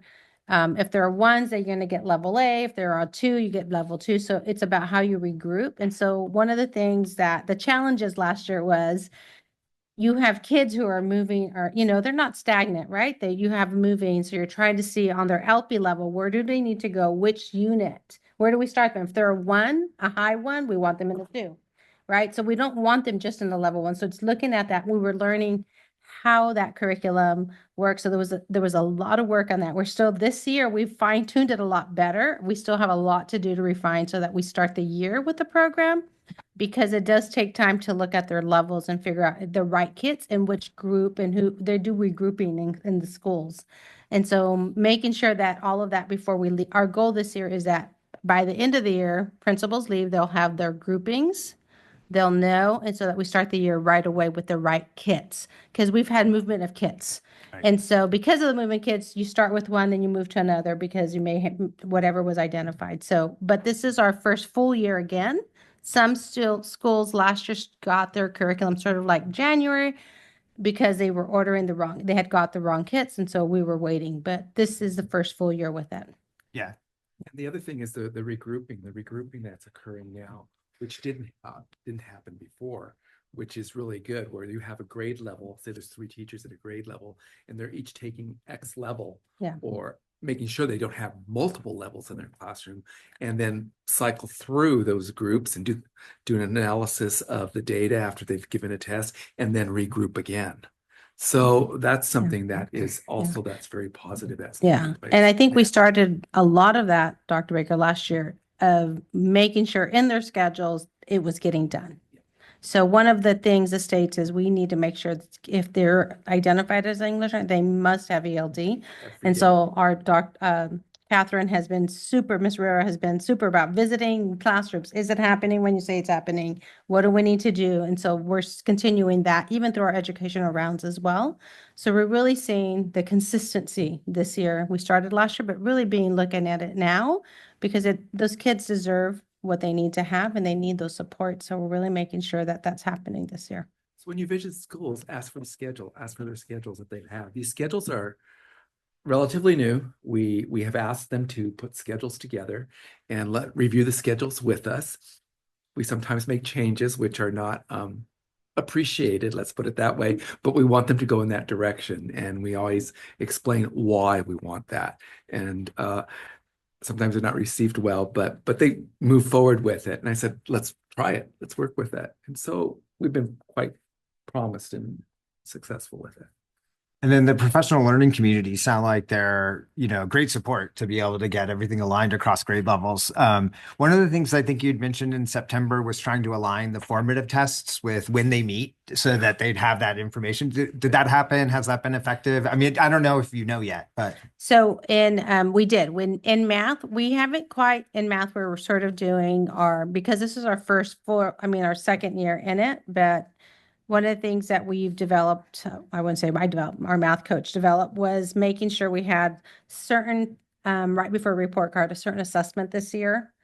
So we're actually looking at the data, like who did the assessments, reminding principals, hey, we need you to insert them, but we want to see how kids are doing.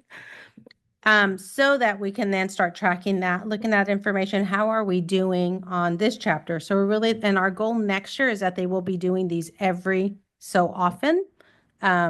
Because the teachers are still learning, there is a lot of checkpoints in between the math curriculum. So they're really doing that. We have it for the Heggerty, for BPST. We have that down. Everybody does that recording and that data analysis. It's just the math that we're trying to get into play. And so because we're trying to get the cohesion and because for the PLC, in order for have a PLC, you all have to have a common assessment you're looking at. And so we're really trying to get that rolling out better this year. And so we have our middle schools are looking at common planning time as well. And what do we need to do for them so that they can have these assessments that they're looking at. So everybody's working on it. It's just going to take time so that next year we have it all in place. Great, thanks. And thank you, Jenny, and everyone who worked on putting together this report and getting it ready for the dashboard. I would also want to celebrate the progress that we saw, right? I think people had mentioned it, but great progress on chronic absenteeism, the suspension rates, and the emerging bilingual progress. So that's awesome. We don't want to forget about that. We talked about math and I don't think we'd seen that data from last year yet. So that was good to see. And it was good to hear the updates on all of the efforts that you'd started this year and how that's progressed since we last heard about it in September. Anything else to add? Moment. All right. I say we move on to a discussion item on assignments for school assignments and committee assignments for the board members for the remainder of the school year. So you have in front of you a draft, and what you see marked through are the school assignments here that Janet was assigned to, and the school assignments that Elisa was assigned to. My recommendation is just to move forward with those. So for Janet's assignments, that David take those on for the remainder of this school year. And David Lee, that's right. David L. David Lee, David L. And that Jennifer take on the assignments that Elisa had. And then we can talk about those assignments on our one-on-one meetings when we meet together. Okay? Is that all right with you? Perfect. The next one is definitely a discussion. These are the superintendent committee assignments, and where we need representation is on the policy committee, on the audit committee. You will see the Citizens Bond Oversight Measure T committee, the Bond Construction Committee, Superintendent's Advisory Committee, and then Workforce Housing Committee. So those committees that are the Superintendent's Committee are up for, our new board members and for any of our veteran board members that would like to participate. So this is a time to ask questions. Let me know. I think sometimes we also allow shifts and trades if Yeah, people if want you to want do that shifts as well. and trades, you so, can do that too. you know, Yeah, just yeah. pointing that out if there's something that people Just wanna do. point of order, the Citizens Bond Oversight is now Measure S committee, right? It's for on S and not T. Oh, yes, that is S. Because T. Wait. There is a T. There is still some T. There is still some T. It's a combined Yeah. committee. Right, of so maybe we're S S and T. All right. Yeah, that's right. I forgot about the little solar piece. Would it be helpful maybe for the new board members to know, like, for example, one of the things is like, I usually join the committees that are later in the afternoon rather than during the day, right? So I don't know, that would be helpful for them to know, like, when this committees, how often they Certainly. meet or a So time. the policy committee, Wendy, would you like to take that on Sure. when you meet? And Definitely. So this committee reviews board policies and in advance. So I would send them out a week in advance to review, but we look at about 10 at each time.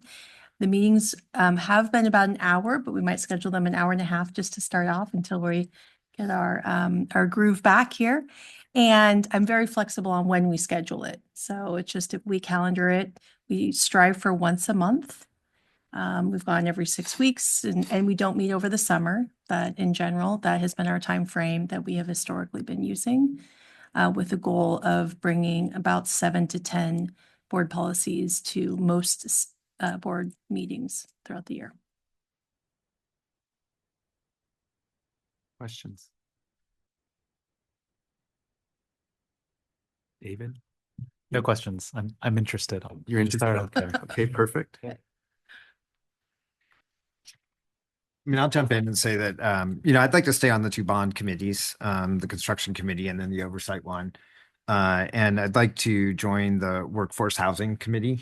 And I think I don't remember, do we usually put the board president on the 2x2x2? Yes, it would be to one's advantage to do that. Yeah. So anyways, I can volunteer for the 2x2x2. Right. I'm okay. Perfect. Okay, that'd be great. I wasn't down there yet. Oh, yeah. That's sorry. You're still the superintendent one. Yeah. Okay. So wait, pass on that one. But I know. Take it away. I know. Let's stay at the top part of the boxes. So anyone else for the policy committee? If there isn't anyone else, we'll just go with David for this round right now. I would love a partner. Okay, Jen. Perfect. Thank you. Let's come down to the citizen. Just for completeness also, this is going to be the wrong time to litigate, but I'm realizing that there's probably, it would be good for us to have somebody on a committee with folks from the surrounding high school districts as well, right? So like to form a committee where we get somebody from Sequoia, somebody from Redwood. That's a 2x2x2. That is the 2x2. Yeah, it's two Really? from Sequoia, Thank two you. from Redwood City, two from the So school district. Yeah. It has a city manager on it and there's council members. Yeah. Happy. Yeah. Good, good idea. Yeah. So the Measure S and T committee, we have Mike on there. Anyone else interested? The Citizen Bond Oversight Committee. Okay, Jen. And just for reference, that meets 3 to 4 times a year. Yeah, and in the evening on like usually Thursdays, We try right? to make it on Thursdays. yes. Yeah.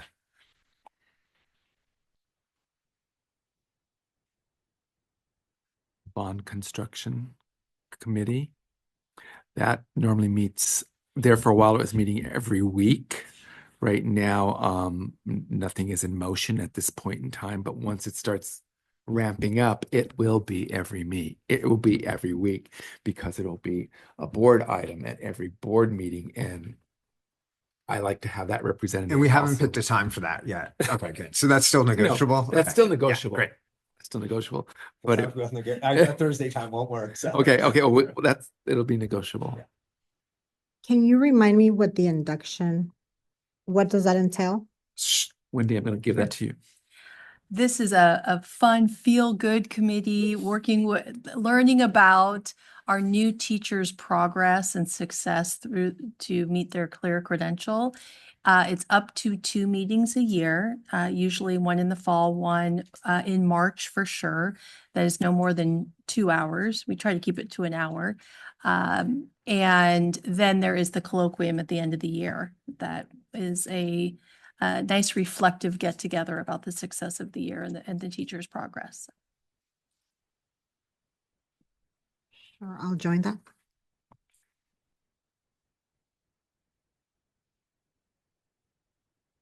So that is, and so Mike, are you the only one on the bond construction committee at this point in time? At this point, yeah. Okay, right. And then the superintendent's advisory committee. That is normally, Jorge, are we doing how many times per year now? We used to meet every month. 4 to 6 meetings a year. And there are topics, and there's a representative from each school site on that. Plus, Cecilia, I do one now totally in Spanish, but I do that on a Friday morning. And Cecilia's the rep for me since she's bilingual because it's all done in Spanish. I don't do any translations in English. But for this one, this is the English one.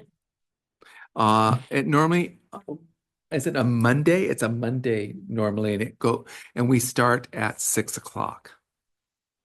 We go from 6 to 8 normally. And depending on who's presenting also. Be interested in joining that.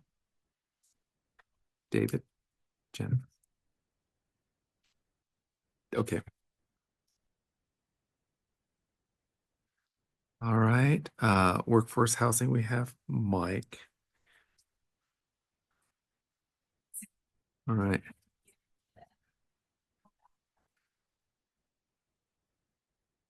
Okay, then I think we're fine with the exception of the audit committee. Are you fine being on it by yourself? Yeah, I mean, if others want to join, that's okay. It's a once a year meeting where you just review the audit before it comes to the board for the things, so that if there are any questions or clarifications that are needed prior to it coming to the whole board meeting. Once a year? I'll do it. Once a year, yeah. Although you usually, I think historically, you've not had budget committee members on the audit one. I don't remember why, if that was on purpose or not, or if you care. No, Okay. it doesn't matter. It doesn't matter. Done. David W.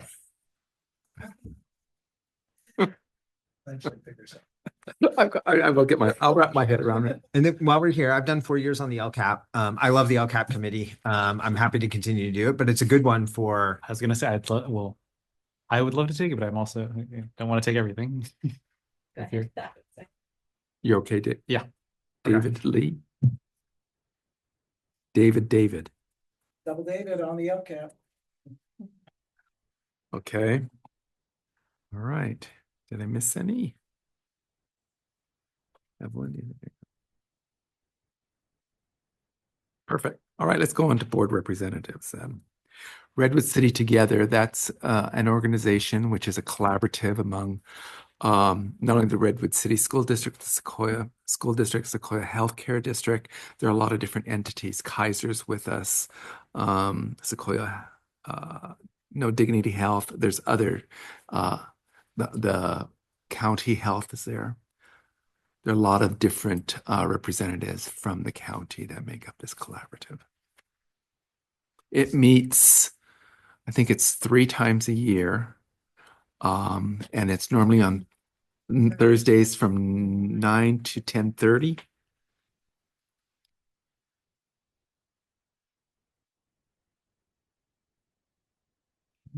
Yeah, good. And Cecilia sits on that too. All right. The Wellness Committee is with our Wellness Director, Patricia Red, and it meets, I believe she has her meetings down now to just a couple of times a year, right?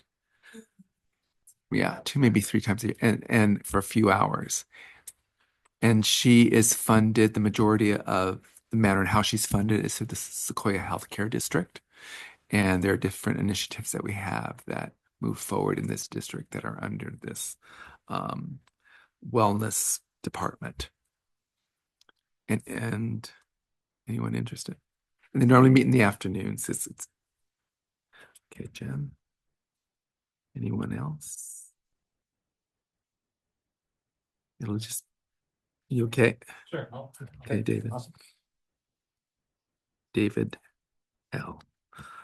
All right. So the Measure U is just Mike. You okay with that? Yeah, you're fine. I mean, unless somebody measure use the parcel tax. It goes through what, twice a year. Yeah. And they just review the all the plans. You'll see all the plans come through. As a board member, you're going to see them all on the agenda anyways, because we'll always approve them, usually on consent. In fact, we have one tonight. So then the committee is just the oversight and they review it.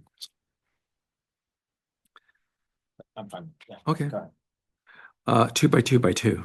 So I know that's Mike. Anyone else? We meet anywhere from 2 to 3 times a year. It's normally in the late afternoon. It is at City Hall. It's a pretty good group. The chief of police sits on it also. Maybe, yeah, one of the Davids. Or he'll do the, They're not virtual. You have to be in person. Is that okay? What day? Days normally, they always send out this doodle, right? And then everybody's all over the place. She handles the doodle. So it's a doodle, and so Evelyn takes care of that There's for me. no set date. It's just whenever people are available. As a combination of both. Yeah. Right? Yeah. How much advance notice? Anywhere from 2 to 3 weeks. Yeah. If everybody completes their doodle, Evelyn Yeah. does mine, so I have no worries about that. Might send right away. Yeah. And there are times where we'll have to do a second doodle because the times that are sent do not work for everyone. So Sounds fun for you guys. Wait, what was the frequency again? It's about 3 times a year. 3 times a year. I mean, I think I could figure it out, but how do you feel? I'll let you. That's Okay. exciting. At some point, I'd like to go.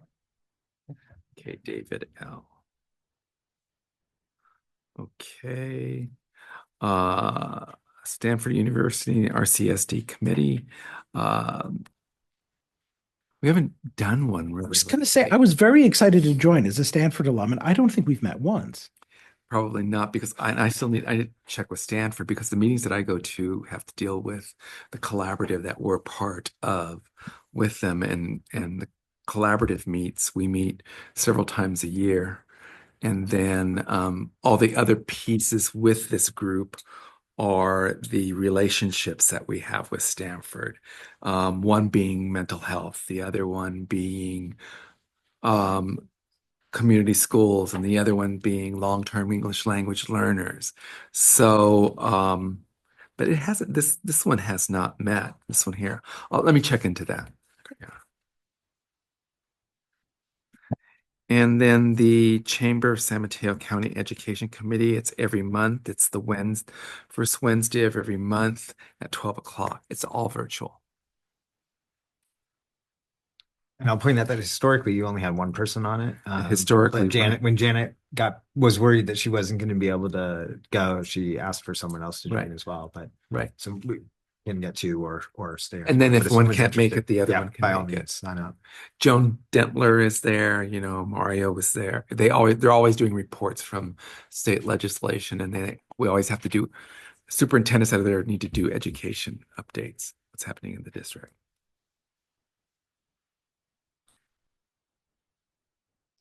They're virtual, and like I say, they're from 12 to 1. They start at 12 and they end at 1 because, we're all busy. Go ahead. Based on what Mike just said, they usually is just one person. Is the second person like the alternative in case the other person doesn't go, or they both? Yeah. Okay. You can both go. Sometimes you have people from both, or two people from the same So organization. like, if it's virtual, I could probably do that. And Yeah, they're all let you know. virtual. They're not in person anymore. They haven't been in person since the pandemic. Okay, sure, I'll do that. Okay, Cecilia. All right. I think we got him, right? Oh, perfect. All right. Let's move on to the consent agenda. Can I have a motion to approve the consent agenda? I move we approve the consent agenda. Second? All those in favor? Okay, all in favor? Aye. Awesome. Then we're on to action items. 12.1 is approval of the first interim budget. Wait, just a second. We normally would take a break at 9. Obviously, today we had a huge break in the middle, but I just wanted to make sure that that's okay with everyone, that we're just I was thinking we would just power through because we had the reception in there, but I just wanted to make sure because okay, great. Let's go. I'll make sure not to take more than an hour and a half. Don't you dare. Read every word. Let me share my screen.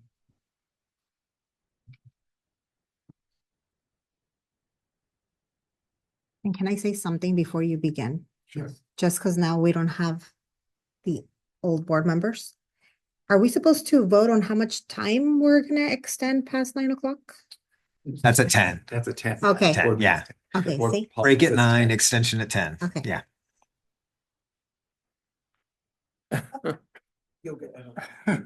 And I'll try and make sure that I'm not the reason we have to extend the meeting tonight. Good evening, members of the board. Tonight, we are here for the presentation of the first interim financial report. Slideshow works. There we go. That goes over our financial condition between July 1 and October 31st of our current fiscal year.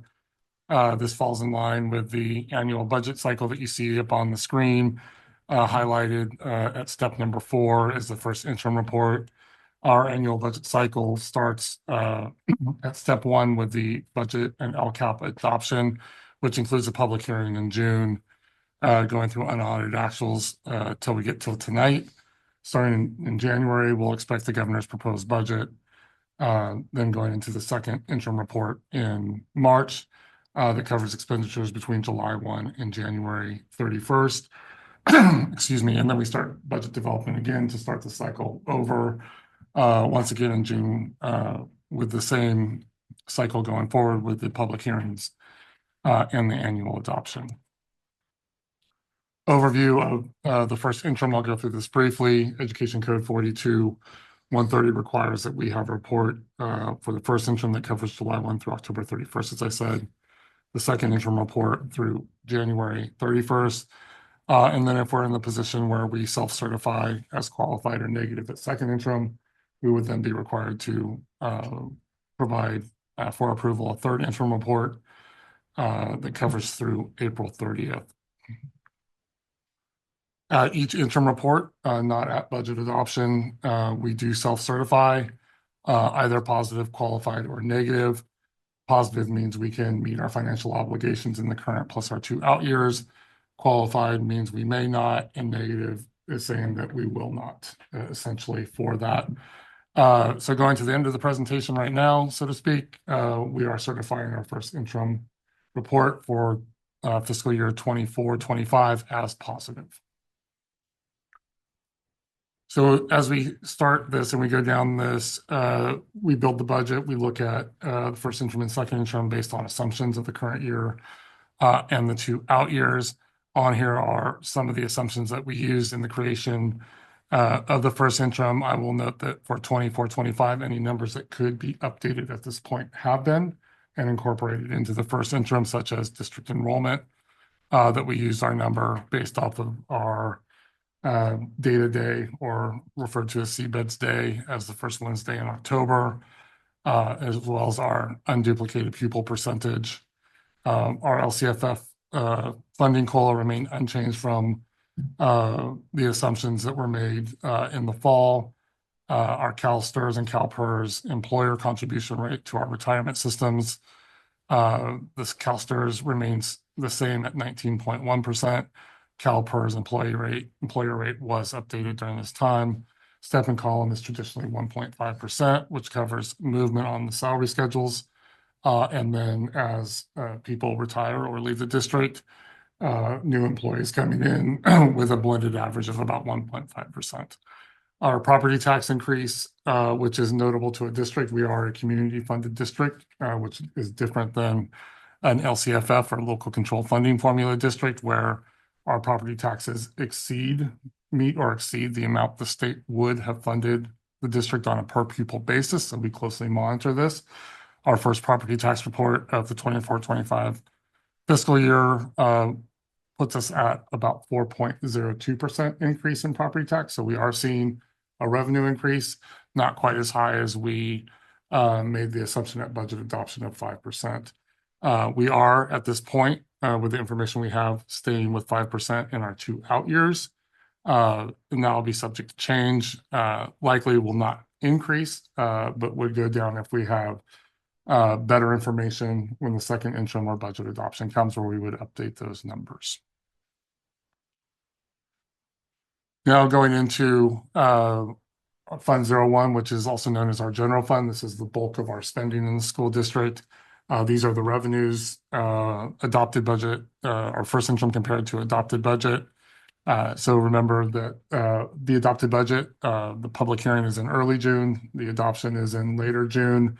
The governor's budget, the trailer bills all usually happen right around budget adoption or a little bit later. So we don't always have all the information at the time that we're asking our board to approve the budget. So with that, we make any noted changes, additions, as well as closing of the previous fiscal year through the unaudited actuals process. And then we take our expenditures and encumbrances to date and add them into our first interim report. So when here on revenues, you can see it's a total. We've gone up by about $4.2 million in revenue. Of note, the majority of that money is in the restricted column, right? So it's not unrestricted general fund dollars. And you can see that the almost 1% difference in our property tax base lowered our LCFF sources of revenue by about $650,000, right? What's important about that, as we look into our multi-year, right, we base our multi-year projections off of the current year. So our 5%, even though we're going up in our out years, is going to be a little bit less in each of those years because our starting number is now $650,000 less. Federal revenues and local revenues. Federal revenues increased mainly because of title funds, a difference in title funds coming in this year, and local revenues were grants that we've received, as well as carryover from the prior fiscal year that makes up the difference of that $4 million to the positive. Here's a breakdown of our revenue in Fund 01, breaking out our LCFF base, our EPA, it's our education protection account, which is part of the LCFF formula, funding formula. Later on in the year at budget adoption, you'll see where we've spent our education protection account money, which is on teacher salaries, right? So that goes 100% to teacher salaries. Our supplemental and concentration funds that are, I'll say, gained or brought through the LCFF base is based on our unduplicated pupil count that provides us supplemental and concentration funds to assist the students that are oftentimes highest in need that meet our 3 subgroup categories. Federal revenues, other state revenues, lottery is about 1.6 million, along with our Measure U parcel taxes bringing about 1.6 million to our school district. And this year, at first interim, we are transferring in 8.725 million from our Fund 25, and we'll talk about that in a couple of slides. So here's a breakdown showing that about 56% of our money comes from our LCFF base, or about 63 or 64% in total from LCFF, and then the percentage breakdown of our other revenue sources. Going into expenditures, a big difference of about $8 million compared to our budget adoption in June, and was primarily in 2 areas where those differences came to fruition, if you will. The first being the CSEA settlement that was board approved in early August, that also included retro back to July 1 of 2023-24 fiscal year. So those associated increase in our classified salaries and employee benefits are captured in our first interim report. And then the other area with significant changes are services and operating expenses of about $4.2 million, which was predominantly increases in services for our special education program. So here's the breakdown of our expenditures by percentage, showing that nearly 80% of our expenditures are for our employees. And another graphical representation with, I'll say, a snapshot of the types of positions or the types of expenditures that we're making in each category. And once again, showing that if we add employee benefits, classified salaries, and certificate salaries together, we're at around 78%. Generally speaking, most school districts in California are somewhere between 77 and 81% at any given point based on their current expenditures. Here is a Sankey chart just showing the Fund 1 snapshot. These are taken directly from our SACS forms, broken down as SACS breaks them down. There's another slide in here that we'll talk about in a minute. But this shows the different revenue sources against all of the different expenditures that we have to identify in SACS as we prepare this for submission to the county and the state. So this snapshot legend is really for the next slide that groups some of our expenditures together into this slide, which shows our total expenditure budget of $151.4 million, and then teacher classroom support, administrator and supervisors, both certificated and classified, general classified support that is outside of the classroom, such as our M&O department, custodial, technology, our benefits, books and supplies. And then the bottom 2 are our contracted services, also referred to as our 5,000s. And that's broken out between contracted services for pupil support. So those are approximately 19.5 million that are going to direct support of students for programs and programs and services. And then about $10 million for our other services that we have to pay for, water, garbage, electricity, turning on the lights, that type of thing. So when we look at our ending fund balance, and the change really from here is the decrease in our transfer in from 9.725 million at budget adoption to 8.725. So we're able to reduce that, which we'll still be working on reducing throughout this fiscal year through second interim and through budget adoption. We expect that to lower, I'll say significantly at this point. We'll know more at second interim as we go through this. And you can see the decrease in ending fund balance. So when we get to multi-year projections, the district is required to do current year plus our 2 out years to show fiscal solvency. This first slide is our multi-year projection at budget adoption, right? So, and this is a combined restricted and unrestricted. The other attachment on the board cover and that we've discussed is where it breaks out restricted and unrestricted, but this is a simpler version to have a discussion about and to show just overall where we're at. Of note on here, and really the only numbers that I'm going to point out on this one at budget adoption is the fiscal stabilization plan that's highlighted in very light red and red numbers. In June, we were projecting needed cuts, and at that time unidentified, of $7.5 million for 25-26 and 4.85 million for 26-27. So when we move forward to our multi-year projection at first interim, this one is now current. There's some significant changes. First, I'll note that fiscal stabilization plan measures are no longer on the multi-year projection. We are showing the transfer in of 8.725 this year, which I said will reduce the 4.8 and 3.2 in each of the out years. I expect those to probably be zero by the time budget adoption comes. As we've talked about internally as well, after we get back from winter break, then we start the normal business of the school year, right? That we do on an annual basis between our HR department, business services, along with ed services. And of course, our superintendent, right? Getting into a small room, hammering it out, then working with our sites individually, working with our sites together and our departments to make those decisions that we need to, that we would in any given year. And that's taking into account our current enrollment, our projected enrollment, kids we know that are coming, kids we don't know are coming, and kids that we don't know are leaving yet. Parents and students are really fast to tell us they're coming and really slow to tell us they're leaving, which creates our own challenges as we try and project out for our staffing needs for the next year. So that's the work that starts immediately. We do have those transfers in. We're not calling them unidentified now because we're back to kind of a normal place in time.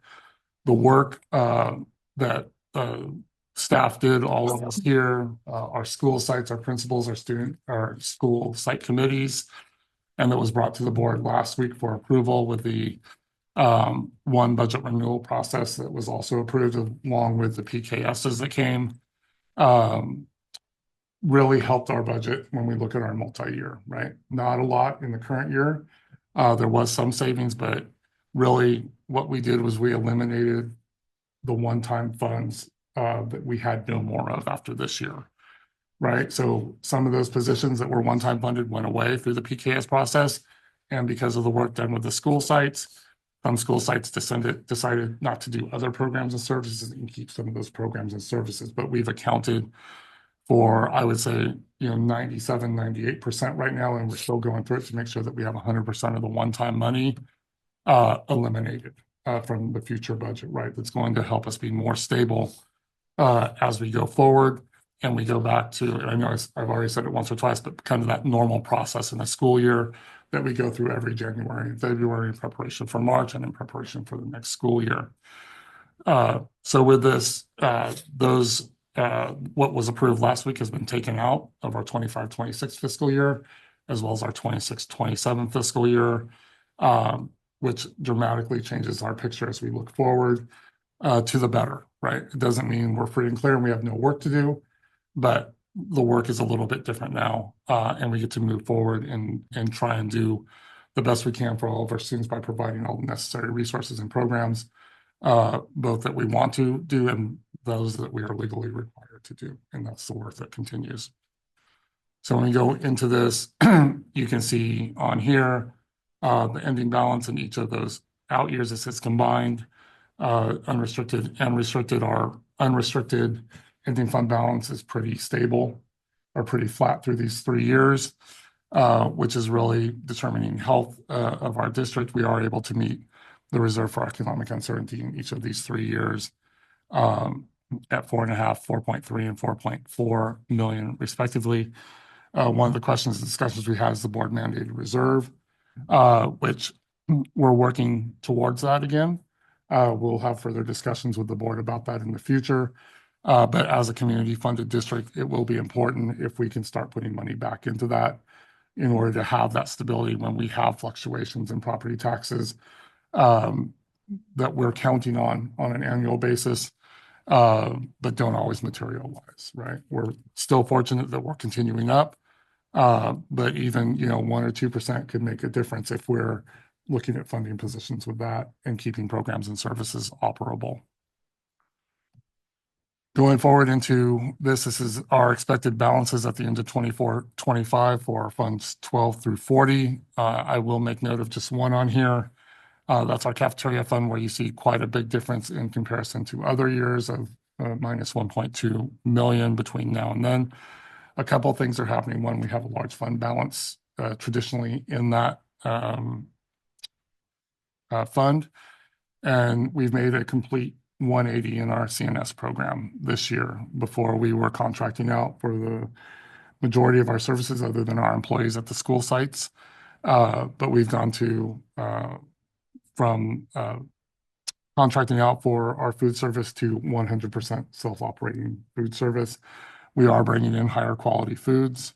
We are bringing in different ways from cooking to how we're doing linens and towels. That's our discussion right now with food services, trying to rid ourselves of waste and having higher quality products even for our staff to use.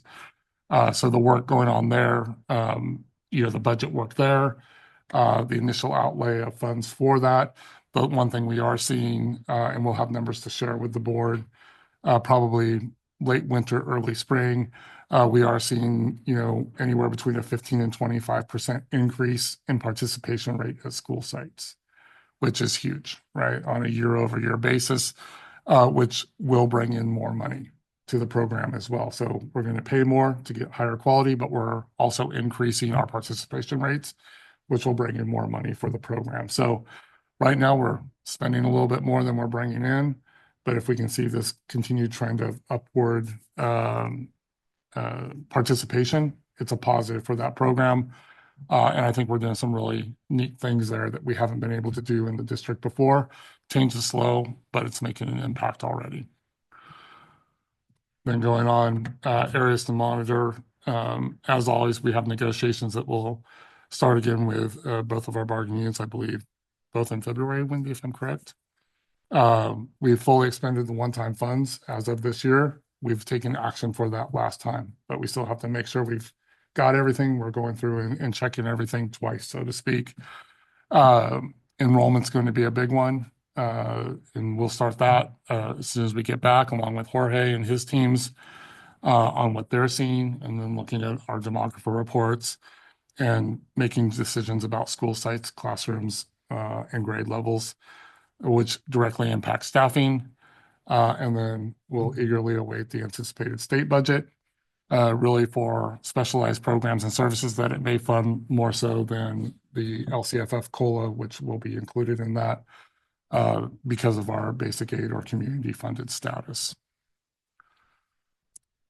So next steps, the proposed budget, our second interim report in March, and then in the spring with budget development, and then Anna and I bringing back the LCAP and the budget for public hearing and adoption, respectively. I will say before I turn it over for questions, I think we're in a much stronger place than we were in August, or excuse me, in June, certainly in August as well. But when we had budget adoption, the work that's happened, I'll say the sense of urgency and the thoroughness that we went through on that, I can't understate how important that was to eliminate that in future years, that funding and those and whatever position came of that, right? And being able to unfortunately go back to a place where it's almost pre-pandemic in some ways in terms of funding, but knowing that we brought in a lot of programs and services, and the schools that needed those programs and services were able to keep the majority of them by making decisions at the school site level for what their school site needs. So everything could be better, but it could be a lot worse, and we're working towards better every time. So with that, I'll turn it over for any questions or comments. Thanks, Rick, for the presentation. And thanks. I know you took some time to meet with many of the board members. I don't know if you got to everybody, all of them, great, beforehand to sort of dive through that. With a Tuesday night meeting, that must have been speed rounds over the last 2 days. So Yeah, I appreciate it. And thanks for adding in the MYP from budget adoption. I think it's helpful to see sort of where we were and where we are now. With that, I'll see if anybody wants to start. David, why don't you start again? You did such a great job the first time. Like, we'll go right to you if you have questions or comments. It was so comprehensive, but I have nothing at the moment. Okay, great. Okay, Cecilia. That's going to be the same thing. Yeah. We actually spoke this afternoon. And so, thanks again to you and your team, obviously, for doing all this work and obviously everyone, right, in Berwick City involved. So thank you.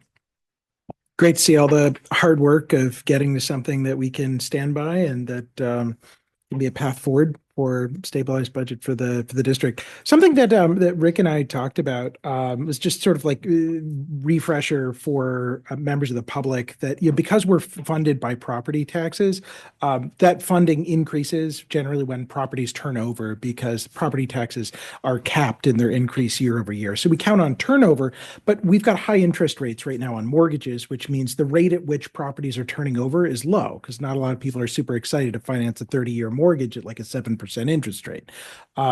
Looking like rates may be coming down, that could bring up turnover rates.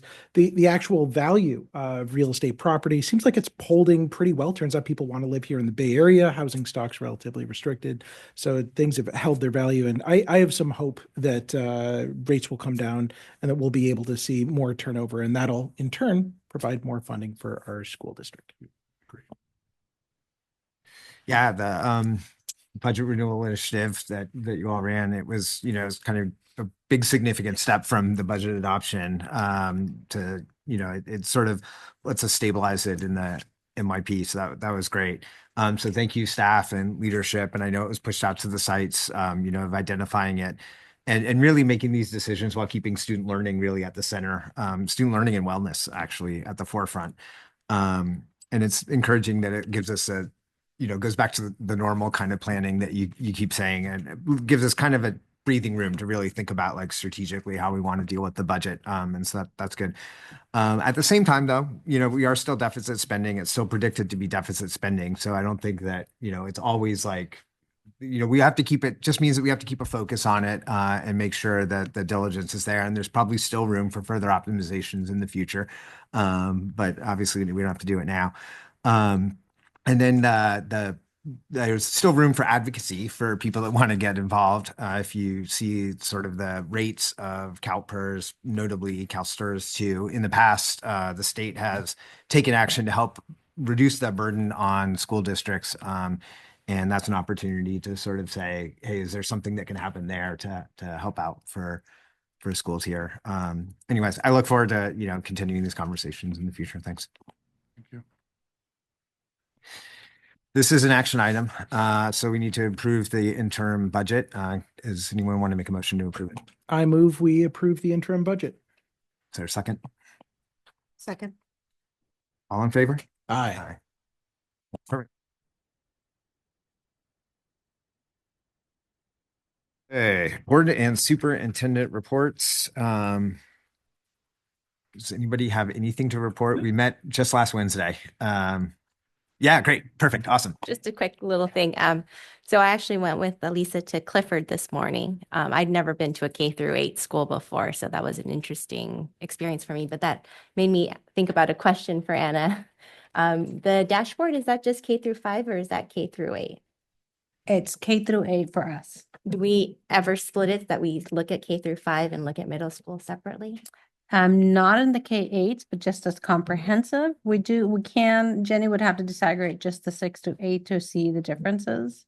But typically we get each school gets their information as a group, a lump of that information. We can disaggregate it a little bit. She gets all the information. She'd have to disaggregate it. If you'd like to see it that way. Okay. Follow up with you later. For me, just seeing a K-8 and also seeing the difference between an elementary school and a middle school, it's an interesting kind of melding. David Weekly, Sicilian report, Dr. Baker. Well, I was invited to Henry Ford last week, the kindergarten teachers, and I see Miss Barstad still on. The 3 kindergarten classes were making gingerbread houses. It was really great to see. Teachers did a wonderful job of making sure that everything was ready for them, very well organized, and no chaos. No, there was none. I mean, kids were making their gingerbread houses and went around and talked to some of them at the same time. And this little guy, future architect, and I thought, is this a fence? No, it's a retaining wall. And I go, we just had one of those retaining walls put in several months ago. And I go, I know about retaining walls, well, about the water. And I was not even thinking the water. So great conversation. But they did a wonderful job, the K teachers, in putting that together. They were in the cafeteria right before lunch, and kids did a great job. All different types of different candies that they were putting on, pretzels and so forth. It was great. It was did a fantastic job. So a big shout out to the K teachers at Henry Ford. And you reminded me that you hosted a wonderful district breakfast on Friday. Oh, yeah, we did. For all the staff. And so what reminded me was just seeing all the principals that were coming in and teachers in sort of their spirit wear, because they were all doing seasonal activities and stuff. That was a lot of fun. All right, moving on. Correspondence. Anyone have correspondence to report? How about other business or suggested items for a future agenda? Any changes to the board calendar? There is one, January 10th. 10th. You all have that on your calendars as the site, and it'll be different times, and that's for the together to plan. But we're starting out with David Lee and Jennifer first. Oh. We're starting out with David Lee and Jennifer first. So from about 9, we'll go from about 9 to probably about 11:30. And then with the others starting at 12 and ending at 3. All of us. I'm trying to see if we can get the CZI on that day. So, and then lunch will be provided, slight breakfast for us, and then move forward. So just a note on that, I believe we have a Spanish soup advisory scheduled for the day, Correct. so we would just have to We're reschedule. going to reschedule. Okay. So this will be a study session? It's or- going to be an off-site, so I'll work with Lauren to get the wording for you. All right. Okay. First meeting as a new board. Yes. Does someone want to make a motion to adjourn? I move we adjourn. All in favor? Aye. We are adjourned. First meeting. Down.